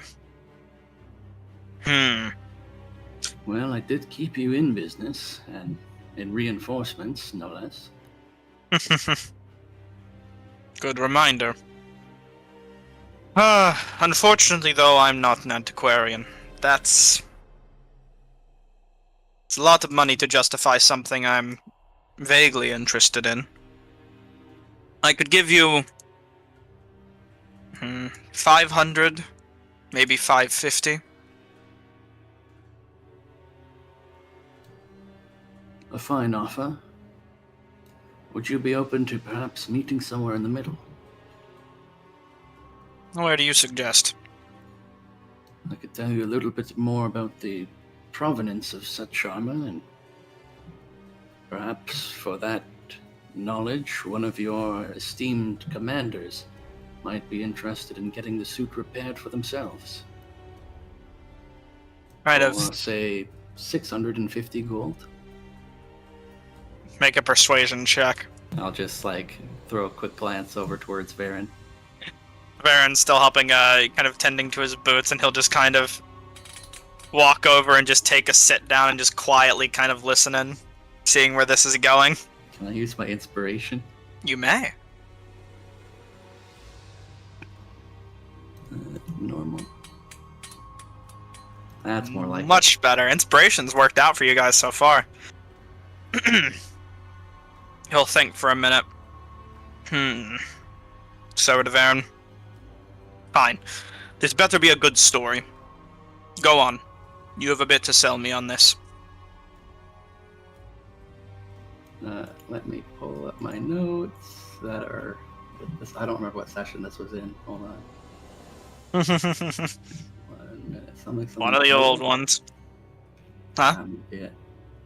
Chapter 10, Chapter 11.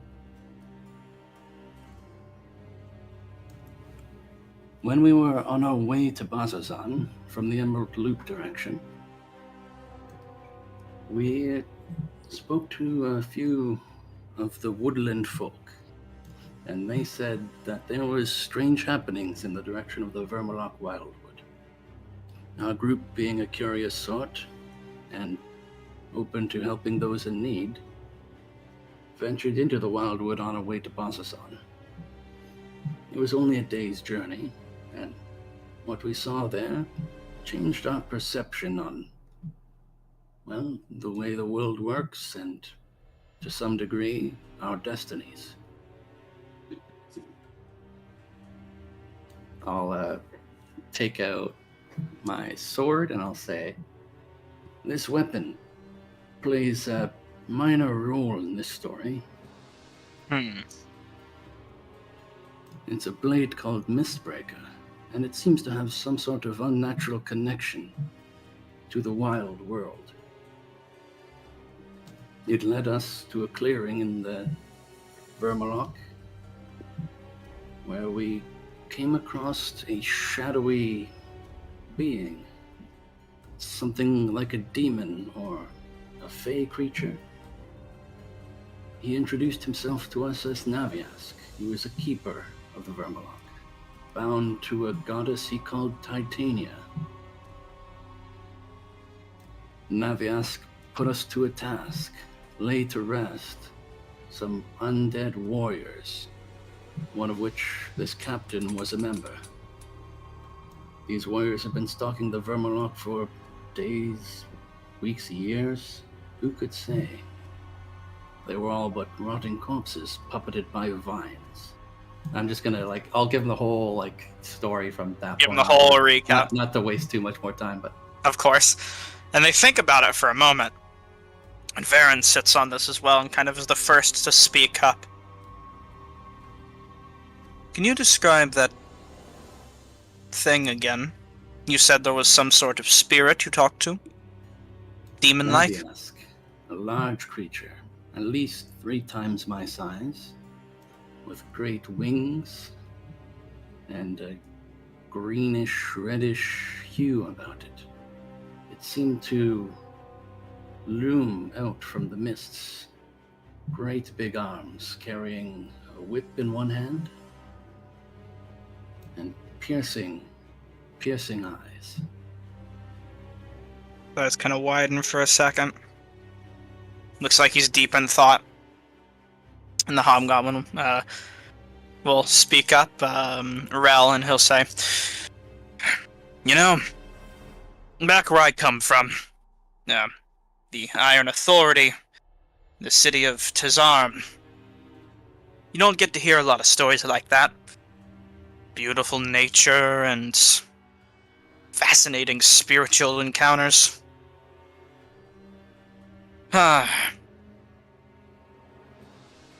Could be a good piece of history. And my people are known to have a bit of a thing for old sets of armor. Fine. I'll buy it for your price. Meet in the middle." Be it history or a good story, both are worthwhile endeavors, I suppose. That's right. And he'll give you the amount of money you requested for the armor. 700 gold, right? I think it was 650, right? What you said? I think it was 700. I think it was 650. I'll let you add 650 to your inventory. Darn. Rodent.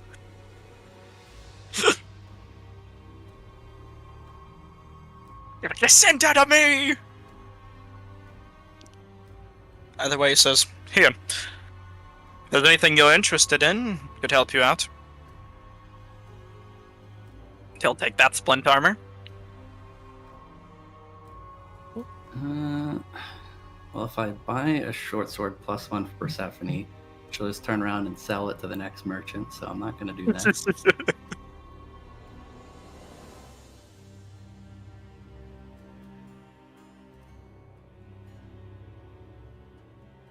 I think that's pretty much it. I don't think we need much else. Very well.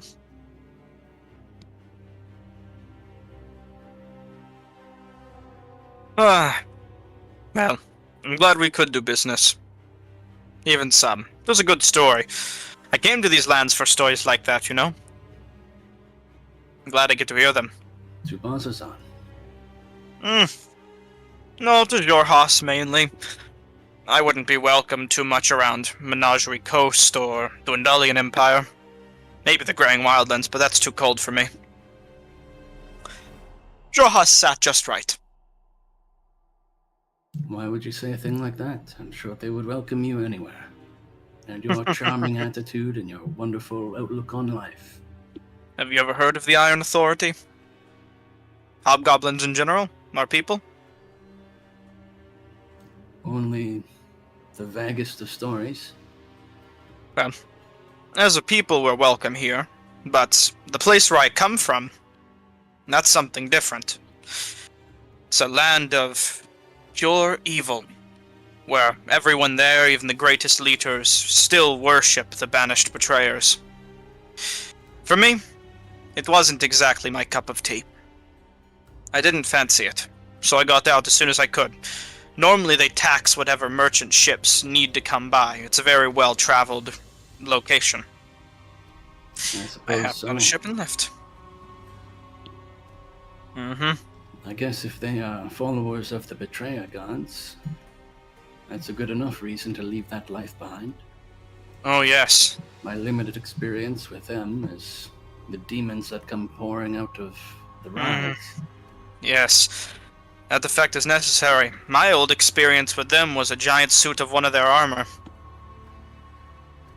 Old Palace, as well as most of the war efforts in the Iron Authority, were made of some ruins, supposedly, that were the casted aside armor of a defeated betrayer god. Bane, I believe. Strife Emperor. Well, I Not a fun suppose place. If even a Betrayer god can be cast down, things bode well for this world still. That is true. Well, I'll always be around. It's a good business to be in, trading equipment to people. Sometimes you don't get to see those people come back, but when you do, it always feels good to see the chinks that are in their armor and not in their flesh. Huh? Agreed. I wish you a good day. I'll see you later. Before you can even leave, Varen's gonna kind of stand up for a second and say, would you come with me for a moment, please? Certainly.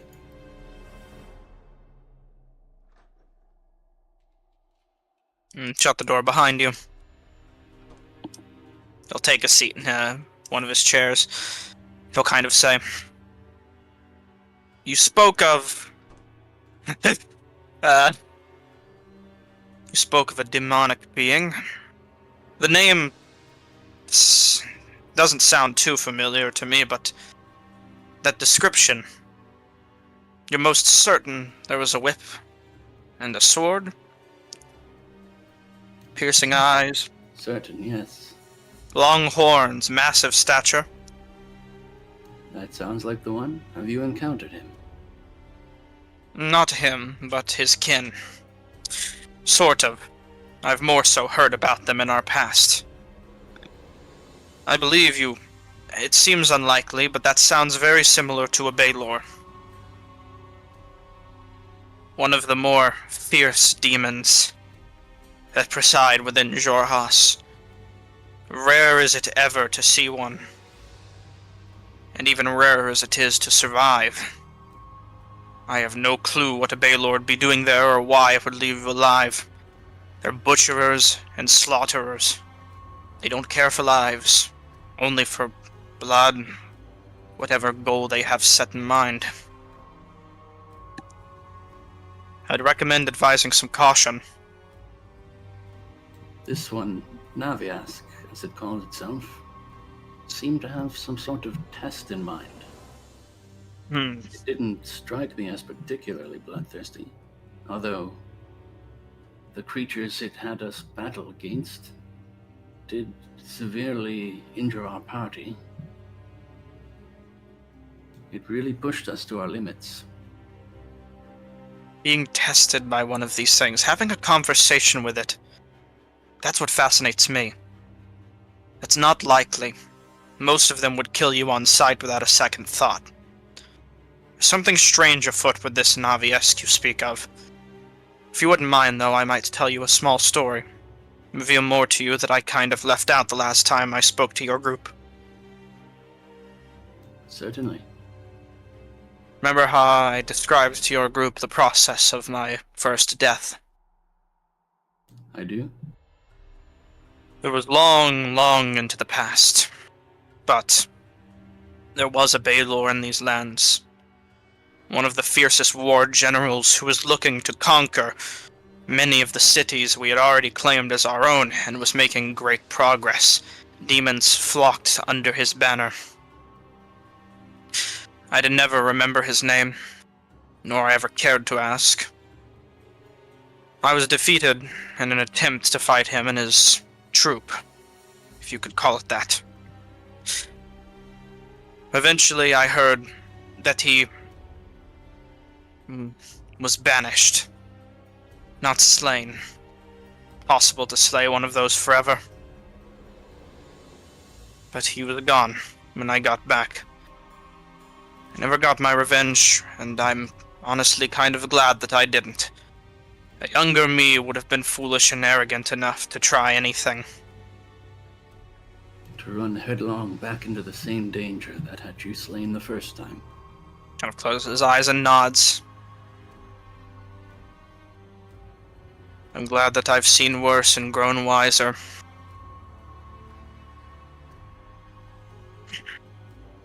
Some things we do not need to be glad for. You should be glad that you're helping to remove such evils from the world, one step at a time, however little they may seem. These demons that pour out of betrayers rise every day. Each one could be another Baylor demon, like you said. That's what I'm worried about. That's the reason I came here originally. No one wanted to take this station. No one.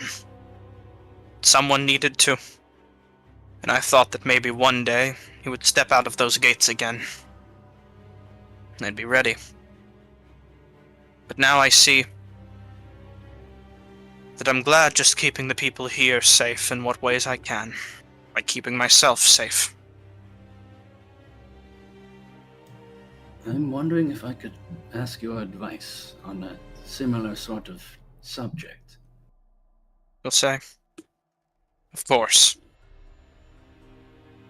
As you know, my party and I are planning to head into the Betrayer's Rise. So I've heard.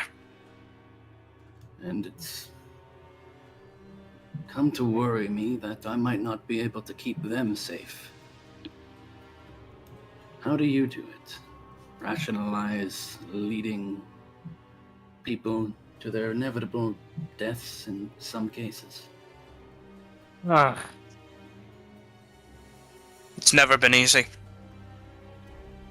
It grows harder sometimes every day. The deaths themselves I eventually grew rather numb to. As a matter of fact, when I first came here I was less perturbed by death than when than now. You see, back then, I believed that anyone who died would simply come back. Consecrated again. He looks at his own hand. I didn't understand death. Now that I do, I have to learn to cope with it. To move on from it. And to try and protect the few of those that I can, in what ways I can. Everyone here who fights, most of them know what they've signed up for. They're ready to lay life and limb to defend this place and our country. I would much rather fight alongside people that have the same conviction as I do than to run in headlong myself alone. You cannot survive alone. I suppose that takes a great deal of trust and understanding to learn their convictions and where they stand. I trust more people in this city than I know the names of. Because I know what they're willing to give. I've seen it firsthand. For you and your troop. Whether they trust you or not is their own burden to address, but you? Do you trust them? Do you believe that they can handle themselves, and that if need be, you wouldn't have to sacrifice your own skin for theirs?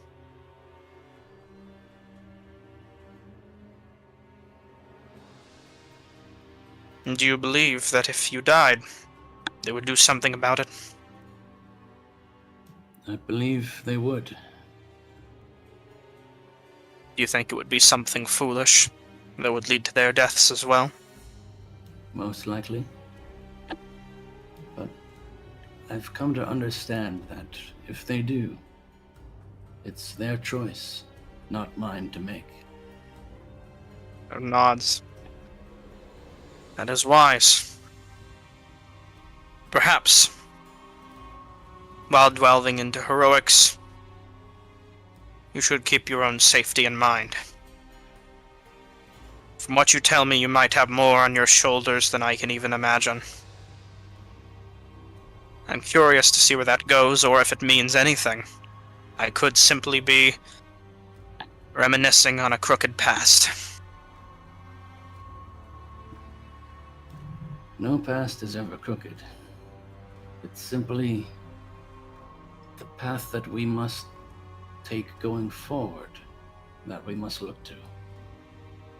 Our past doesn't define us, it just shows us where we've been. Smiles and says, I could have sworn my brother would say something just like that. Or probably has. In a different way, of course, but with the same conviction. I'm glad we could have this talk. You've helped me see some things that I forgot. And I am glad for your wisdom. As you march into the Betrayer's Rise, keep your wits about you, keep your friends close. If you all rely on each other, rather than trying to rely on one person or the other, you should be able to go well. I believe your group could be one of the few to make it back. Thank you, Varen, for your faith in us, and for all the help that you've offered us thus far. Do not hesitate to remember that scroll that I gave you and your companions. We keep it close at all times. Very well. You may leave if you would like, unless you have any other business to take care of.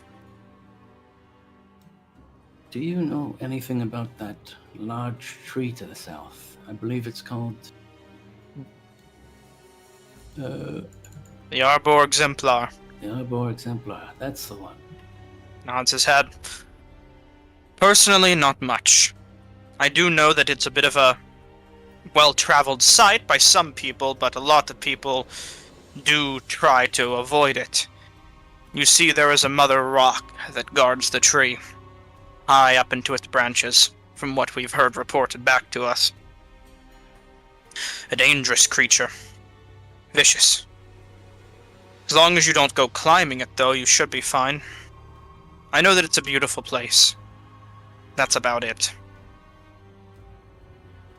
Apparently deep magic lies there, but no one's been able to tap it out yet. I think it's that very same deep magic that ties a connection between my sword and that Baylor demon Naviask. Kind of. Goes back to a bit of a sterner expression. Perhaps. Something to follow up on later, I suppose. First things first, I have to save Bazazan. Or try. Saving Balsazan is out of the picture. Go in there and focus on what you came to get. For once, I give you the permission to be selfish. I could never do that. Thank you again, Baron. Of course, Eric's. With that, you are on your way. I'd like to stop by the quartermaster Mm-hmm. and just buy an armor upgrade. Stop by Rel and he kind of says, "It was a long talk. Everything go good?" I think so. Varen is a good leader. That's good to hear. He is. First one to ever trust someone like me. He's from the Iron Authority. First one I could really be honest with. Do you want me to buy your old armor off of you? Sure. What will he give me for it? Running price, 75 should do. I'll sell him that. Seems like you've kept it in a well-off condition. Maintaining one's tools and equipment is one of the foremost steps towards maintaining one's life. Of course. You can go ahead and go into his trade menu and sell it to him if you'd like. How do I do that? You should be able to go to trade, and there'll be a sell bar. I think you just click the item in your There it inventory. is. Yeah, you go. Trade. Oh Try to- man, there's a lot of icons. I don't know what's going on. Oh. I put your javelin into his thing. Oh well. Click Have it you in my never looked at the inventory. trade menu before? I'm not sure. I'm trying to figure that out. You know what? Let's just add the money. I don't want to linger on it for too long. I'll figure it out after session. Oh, there it is. Oh, you found the cell? No, it didn't work. Never mind. Oh, rats. Oh, well. I can't remember how it works, so... I think you should have, like, a menu that you can see all your stuff in the trade section. Including some of your class features, but... Either way. Just gonna add the money. Yeah, just add the money. I'll remove the item from something. Or, well, I don't even need to. I can just take it from yours. Swoop. Swoop, swoop. The armor itself is a tad larger for your stature. Just given that it's not necessarily been made specifically for you. There are straps that allow you to kind of adjust the armor to more to your fit. And in the end, serves its purpose well, and it's not uncomfortable. It just looks a little weird. For now, at least. As long as it'll protect me a little bit better. It sure will. I'll thank Just a Rowan little on bit my better. way. Waves you off as you depart. And with that, you do depart. And I suppose, for that question, before we get back to the others real quick, where would you be heading next? Good question. So, Party having let's see what abandoned you. my current objectives are. Go to Big Tree, go to Betrayer's Rise. Yeah. Yeah. I don't know. I guess I'll go to stop by the ready room again. Okay, we'll handle that real quick then before we swap to the others, because I'm kind of curious about something. As you arrive to the ready room, do you have any business you're attending to there, or attempting to? Yeah, I'd like to see if I can track down Question. Alright. And the ready room is ready.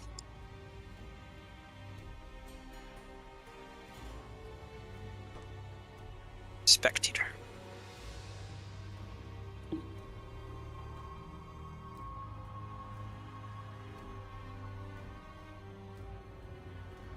Alright. Nope. Oh, did it lag for a second? I think I did. Yeah. I think I Okay. pressed the button too many times. Alright. My internet was a little oopsie there for a second. You see Question more relaxed now that you guys are gone. But as you kind of sneak up on her, you notice this happens a lot. You take a seat and she kind of immediately gets a bit of a jump as you sit down. Oh, I'm not really sneaking. I'm clank, clank, clank. yeah, but to her, she's pretty oblivious to that stuff. She'll kind of say, hello, again. Good day. I think as soon as my companions return from whatever errands they're on, they're heading to the Betrayer's Rise. Oh, that is good to hear. I think it is time we found your friends. Oh, that's very lovely. I hope you can. Are you all right, by the way? I think we've never been better. That's good to hear.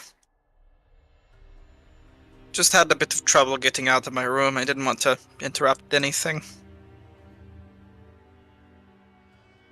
If you need any assistance, I could help fix your door. Is it crooked? No, don't worry about it. Perhaps it needs a little oil. Don't think too hard on it. How did the job go? Which job would this be? The Hythenos estate. Oh, it was a difficult encounter. There were undead creatures at Dybbuk, if you know what that is. Can't say I'm aware. Not too knowledgeable on the undead. Hythenos had many cursed artifacts stashed away, things that he'd taken from Betrayer's Rise in his own time as an adventurer. Fascinating. She kind of takes out a notebook and starts jotting some of it down. If you would like to tell me about some of the items, I'd be very interested, but business first. Not sure, to be frank, what became of all of them. Oh, I think some might still be there. In the estate. Interesting. that is. interesting. Well, maybe someone can go through it later on, but I suppose we'll leave that to rest. How was the Lord Hythenos himself? He was, well, put frankly, moved on from this life. You just kind of hear, yes. From the background, as you kind of see a stumbling Irvin a bit. Doozy kind of walking up. Good day. Are you alright, Master Wastewalker? Master Wastewalker. Never been better. So, you said the old man was deceased? That and then some. Unfortunately, I can't guarantee that the home is perfectly safe. There were some stone golems that he had installed that lashed out at anyone or anything. I don't care. Anyone can do what they want with that house at this point. I have no interest in the estate. I suppose if he has a next of kin, it should be you who writes them. Kind of smiles. I wouldn't worry too much about that. I'll handle family matters when it comes to his, will.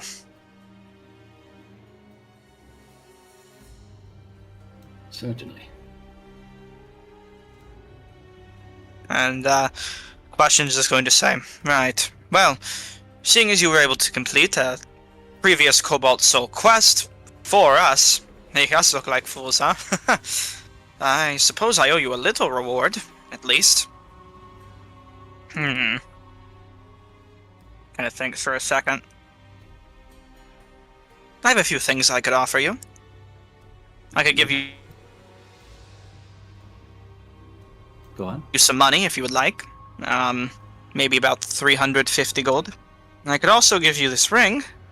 She kind of pulls out what looks like a band iron ring that looks like a skull that she's wearing. Peculiar ornament? And slightly enchanted, as a matter of fact. It's called a Ring of Obscuring. It allows you to, make fog. That's all. I don't think we could possibly accept the reward for a mission we did on behalf of Irvin. He already promised us a reward and what goods that my companions could take from the home. Irvin says, oh, don't be humble about it. Take the reward. Might as well. And she says, it's really no problem. This isn't the best thing I own. Trust me, this is fine. I can get another one day. I'm sure it would come in more handy on your return journey to... Where is it you said you were from? Ungparel. A jeweled city. Sounds like a long ways away. Oh, it is. You wouldn't believe it. Other side of the world. But getting back won't be a problem. I'm sure your ring and your coins would be much more valuable in your possession than mine. She says. I don't use very well. them in the Betrayer's Rise, after all. I doubt it. But, my offer will still stand. Though I see I'm not making any headway at the moment. If you do change your mind, the offer's still there. It is appreciated, nonetheless. Of course. Urban says, well, I have an inheritance to sort out. Thank you and your amazing, miraculous compatriots for all of the help that you've done in this grieveful process. Don't mention it. And I'm sorry that I had to be the bearer of the news. Of course, I was never too close to him personally, but it was an absolute tragedy. I'm sure the next of kin are going to be devastated by this news. From the looks of it, Lythanos did go out doing what he loved most. That being? Well, it was one of his artifacts that finally destroyed him. Him kind of holding a bit of a reaction. He says, alright, well, suppose as well as he went out doing what he loved. Either way, I don't think I'm gonna stick to this city for much longer now. I have no business here. Not anymore. That's quite understandable. Well, see you around, I guess. Or not. Who knows? Cross paths again. Don't feel shy about stopping in. We would love to share stories if we see each other on the other side of Betrayer's Rise. I'll keep that in mind. Always a welcome bunch. I'll wave him off. He waves you off, throwing just his hand up behind him as he walks away. I guess I would just wait here with question for the others to show up. He'll kind of say, tell me everything about how it went as you're doing that, and that's where we'll leave off with you for now. Don't you run away, spectator token. A spectator token, no. Quickly get back to the others before we end. The rest of you exit the building, the 7th clasp, and kind of begin your venture towards I'll get the name of it, Tiscara Lading Co. No, hold on. Lading Co. I don't think we're going there immediately. Huh? I think we got a blue Boy Scout to pick up. Blue Boy Scout. Adonis said he was willing to try and rough this one alone. So Eric seemed to be very, very against coming on with this one. How about this? I'm I'll sure say he did. you get to this If point he in the wants road to and you're be a probably cohesive discussing unit this. going into Betrayer's Rise, he'll do the job. Any objections there, Adonis?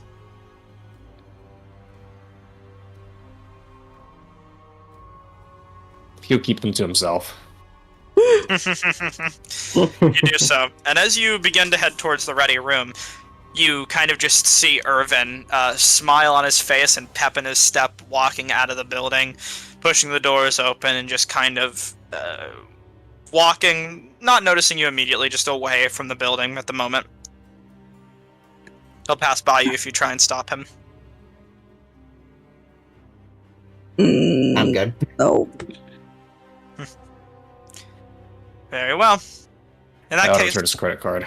do you want to stop him? Does it exist? No. Then I won't. It's your schizo hallucination.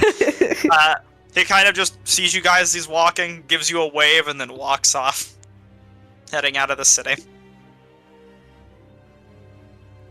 Either way, you arrive at the ready room. The ready room map, my favorite map. I switch to it often. My favorite map. Ooh. You're Adonis, Zara, Persephone, cat thing. Check this shit out. Any percent, it doesn't work. You guys aren't gonna do your little side quest. You're after clicking it too fast. Give it a minute, bro. It's not a thing. Wait, what? It's been doing that for me. You click it too fast, it freaks out. God, Adonis. It does not work. Where'd that bitch Oh go? damn, where'd he go? Eric's fucking is at the God. seat with a question. He cannot hide I visibly can't. from God. I Oh my can't. I God. couldn't see. Eric's. You Oh, see now your Adonis is gone. Oh, there he is. Oh, that's how it works. That's what he was. What? Double clicking? What was wrong? Nothing. Okay, you see your compatriots arrive up to you, Eric's, as you are talking with Question, rekindling her of this adventure you went on. Hello. Hi. Thrilling stories, I take it. Just Very. catching up on what we all missed.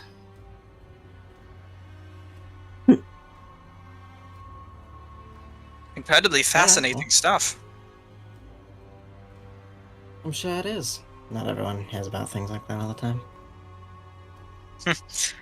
Well, I'm always interested in this sort of thing. I take it the rest of you are prepared? Oh, Betrayer's Rise? Not today. The darkness Got another awaits. job lined up.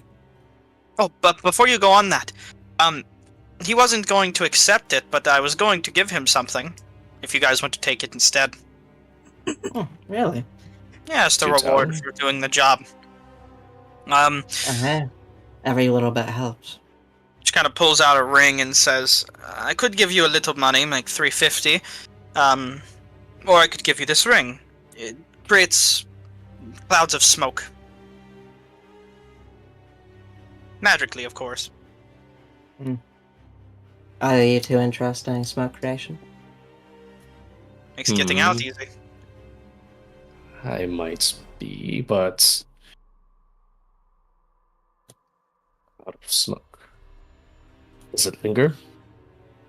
It's a ring. It's like a skull ring. Here, I'm trying to I figure think out he how I asked can... if it lingered. The smoke, this- that is. Oh, there's the items. well, there it is. There's the items description. There you go. Uno You can read it. momento. Oh, ho, ho. This could screw us over.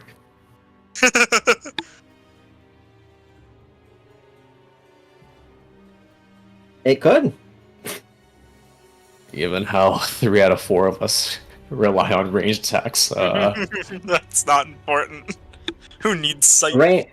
Ranged or no, I think not having sight is... Yeah. You got someone who has a wind sword. Oh my god, he might use Warding Wind.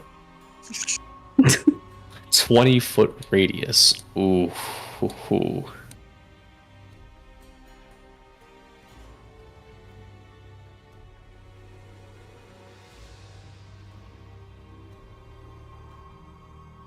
I don't know about you guys.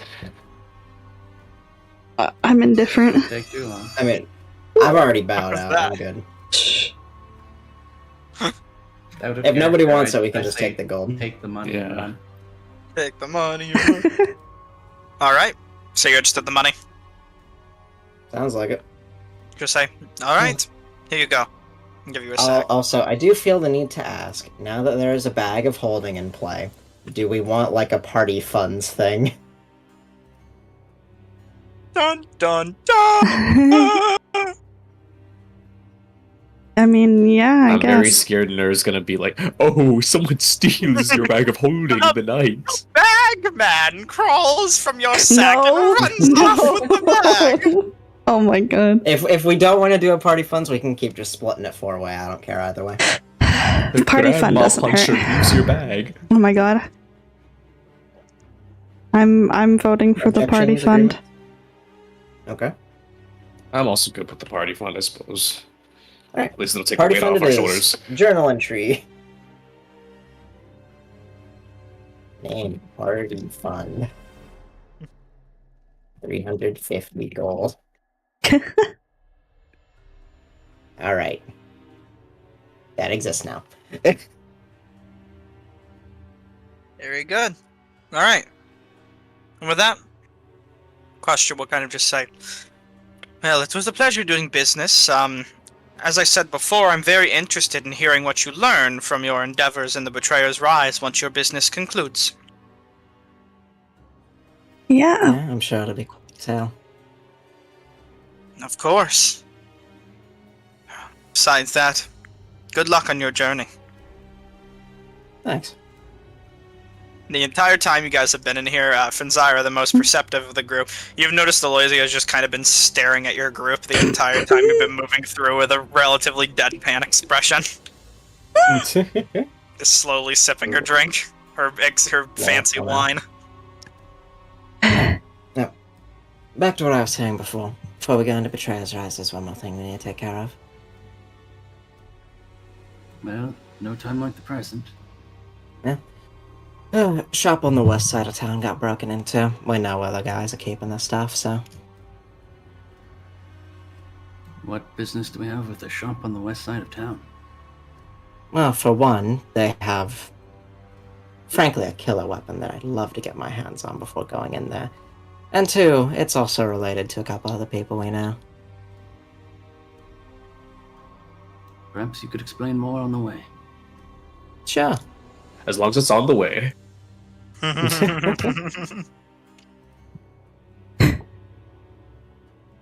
I'd love to explain on the way. As we're walking by, I'm just gonna mind link to her, obviously, and just say we're on our way to go do your job, by the way. Give her a thumbs She'll up. say, handle the business in whatever way you see fit. Levers, huh? Not my monkeys, not my circus. Yep.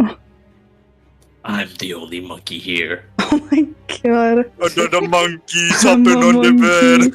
Ooh. As back into the streets you go, destiny in hand. With 3 minutes left. Oh yeah. We'll show up there and yeah. With that, you begin your journey towards this strange structure. Bro, we're never getting that level up. Never, ever. We'll post the sticker after this next quest. Oh, am I kidding? We're gonna post a sticker now. You literally got a level up like a few sessions ago. You fucking bitches. Anyway, Okay, yeah, our first level up, but what about a second level up? Oh my god. as you begin your journey, you explain to Eric's, just to paraphrase, what exactly? So we just explain that, fucking this person who had their shop broken into, had them broken into by the same people who broke into my house, and who stole, Alosia's Reuniting. So, we're gonna go bust their heads. Also make Not mention of the literally, amount of but- also make mention of the amount of gunpowder that they stole that could be used for some nefarious end. Mm-hmm. Wouldn't it be much safer in our possession, you know? I don't know about that. I've seen what you do with gunpowder. And I would say that that is the furthest thing from safe one could imagine. Sure is. I know you had your misgivings about this, but this needs to get done. Now. Are you sure this isn't something that can wait until after Betrayer's Rise? Who's to say they won't? Who's to say they won't move their stolen goods by the time we leave that place? And having a gigantic supply as well as a new thing in my arsenal for easily the hardest thing I'll ever have done in my life make things a lot easier. You've already encountered one bandit along the road who had in his possession a firearm. Surely it wouldn't do the travelers along the road any good if there were more of them. And as far as I'm concerned, if Betrayer's Rise was our next thing we did together after the manor, I don't think things would go that well. So, this is a little bit of a pit stop.